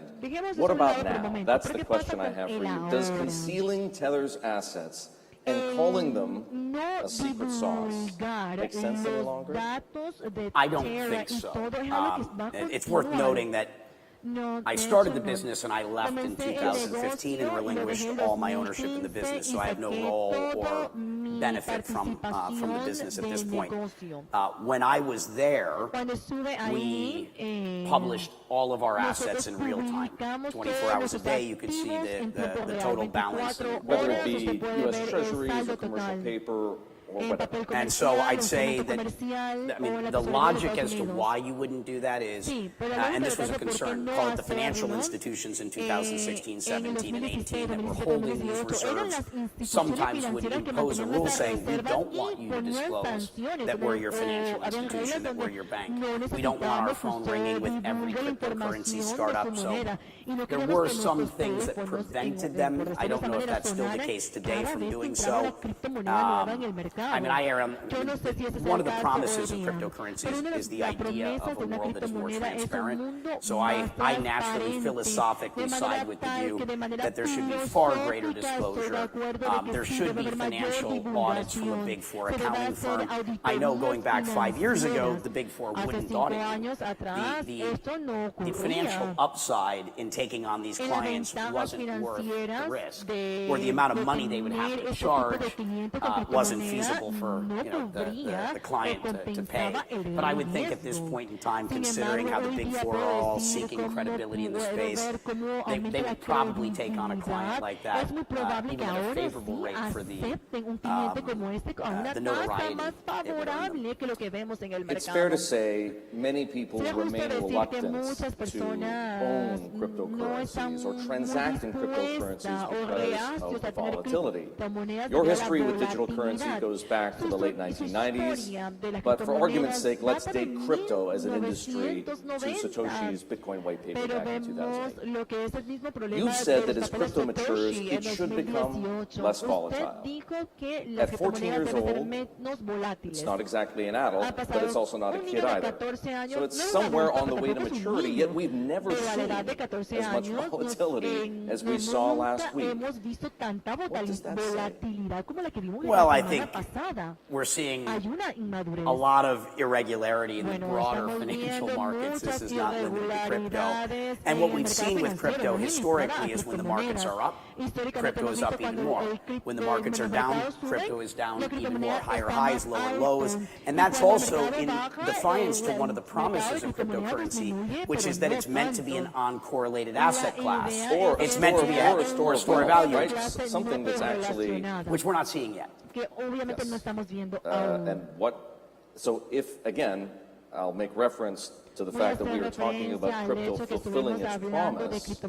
When does crypto fulfill that promise? When does it stop being pro-cyclical? When does it actually become a store of value? And what is the catalyst, if you will, that allows it to become that? Well, if you had asked me a year ago if I thought crypto was going to break free from this correlation with, call it the legacy financial system or the traditional financial markets, the old economy, I would have said if you added war, inflation, and all of the events that are occurring right now, would it have decoupled? I would have said highly likely, and I'd be sitting here wrong. So what has to happen for that event to occur? Probably something very bad at this point that none of us want. For the time being, it appears that there is going to be a direct correlation between the old economy and the new economy, and in the same way that we see large cap cryptocurrencies like Bitcoin and Ether fall less during downturns and rise less during upturns, and the smaller caps have bigger falls. That's likely to continue to be the pattern until it's not. And at this point, I'm not sure what it will take. NFTs, non-fungible tokens, are arguably one of the first real-world use cases for crypto besides unregulated money transfers. But even some of the most credible voices in crypto, and you know them well, say that 80 to 98% of NFT projects will end up being worthless. No VC firm could survive with a track record like that. What should we make of NFTs? Well, this is a lot like, it's probably not the right analogy, but back to like the 1990s and Web 1.0. Yes, the vast majority of these things are going to fail because the barrier to entry to create a new NFT product is so low that everybody is attempting to do it early on. It's a gold rush, and it's art in most instances. These are art or community building sort of projects, membership sort of clubs, and a lot of it isn't very good. A lot of it is speculating like on the IPO market of 1999, except for anyone can take their art project or membership community public. And so how do you know, how do you recognize an NFT with enduring value? Well, I look at it like art. whatever it is, the moment you buy it, assuming that you're never going to see any liquidity out of it, and make sure you're happy with it on your digital canvas on the wall, or whatever community or club you're joining, make sure that's a community you want to spend time with. And certainly, I wouldn't invest heavily in this space, though I'm a huge, huge believer in the long-term value that it's able to provide. Crypto was supposed to break down access barriers to financial services. It was supposed to take out the legacy rent takers, like commercial banks and title insurers. It was supposed to give people control over their own digital identities and so much more. When is crypto going to fulfill that promise? Well, I think that we are seeing these things happening. It just isn't, from 0 to 100. We are absolutely seeing large numbers here in Latin America of people using this technology for things like remittance, and what we're seeing, it is happening. The fundamentals are there if you check. In terms of identity, this is an area that I'm very interested in. And this is where the idea of what Web 2 is and what Web 3 is. There was a lot of hope and promise around what the internet was going to be able to do for us. Web 2 was effectively the capturing of all of that potential around big tech, monopolized sort of fuel lords. And what Web 3 is attempting to do is to demonopolize those businesses, to turn those businesses into public utilities where all of that data, our data, ends up in a public ledger or database where anyone can create an interface. And if you think of the most valuable commodities historically, it went from gold to oil. The most valuable commodity today is your data. Data is the most valuable commodity. The idea that we can take ownership of our identity, to be self-sovereign effectively on the internet or on the web, and to then have to provide consent to our information being used and to enter into an agreement with anyone that's accessing that data where we can be a financial beneficiary from its use, I think has tremendous promise, and I think that this might be the answer to some sort of universal basic income type of system in the future. I think identity is going to be the big topic of conversation throughout the remainder of this and next year. As that sort of next event, we've gone from DeFi to NFTs. I think identity solutions will be a big topic of conversation through the remainder of this and next year. Brock, I want to finish with this. You're not just an entrepreneur involved in such a dizzying array of projects. I can barely comprehend it. The man lives a schedule that you couldn't believe either. But you're a politician, or a would-be politician. You have run as an independent for president, and you have registered in the race for senator in the state of Vermont in the United States in the upcoming election, November 2022. Are you going to run? I'm not sure if this has been established yet, so I want to know. Well, I'm on a listening tour right now, and clearly I'm listening pretty far from Vermont. And in terms of whether I choose to go full bore this election, first of all, I'm running as an independent, which means I'm not in the primaries. So the primary cycle is August in the state of Vermont. I don't really have to make a decision until, let's say, July 4th. And so I'd say we'll have a pretty clear indication as to what I intend to do by U.S. Independence Day. And for those who want to know, would you describe your politics as what? Are you libertarian? No, I'd say I'm an American. I'm very moderate. Almost every Democrat I know thinks I'm a Democrat. The Libertarians think I'm a Libertarian, and the Republicans think I'm a Republican because I think you're a chameleon. Well, I agree with everyone on a number of issues. If you look at this as a Venn diagram, generally most all of what we are overlaps, and we spend most of our time focused on the part that doesn't, when we actually have so much in common. And if we spend spend time first finding the areas in which we can agree on things, it's much easier than to have the conversations about the things in which we don't. And I personally believe that we have to transcend partisan politics in the U.S. right now. It's become so divisive that it's led to an environment where it's us against them, it's red versus blue, and I don't think that is a path forward. I think we have to remember that we're all in this together. We're going to win together or we're going to lose together, and we have to find a way to work together, whether we like it or not. And I hope, if nothing else, the message I continue to deliver reminds us of that fact. Well, that is an inspiring message and a perfect note on which to conclude our conversation. Ladies and gentlemen, please join me in thanking Brock Pierce. Thank you.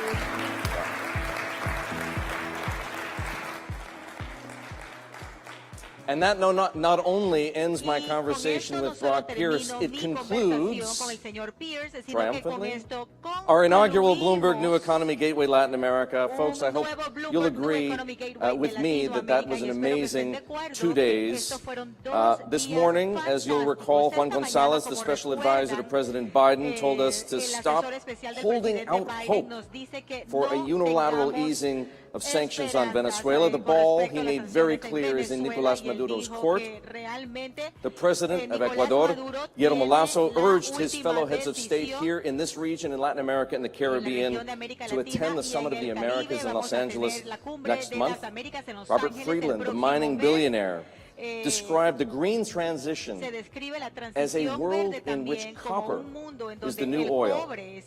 Our panelists on equitable cities reminded us that urban design and planning is a way to increase resilience, especially from disease and the COVID-19 pandemic. And this afternoon we learned that sustainable urban transportation isn't just about the number of electric vehicles on the road.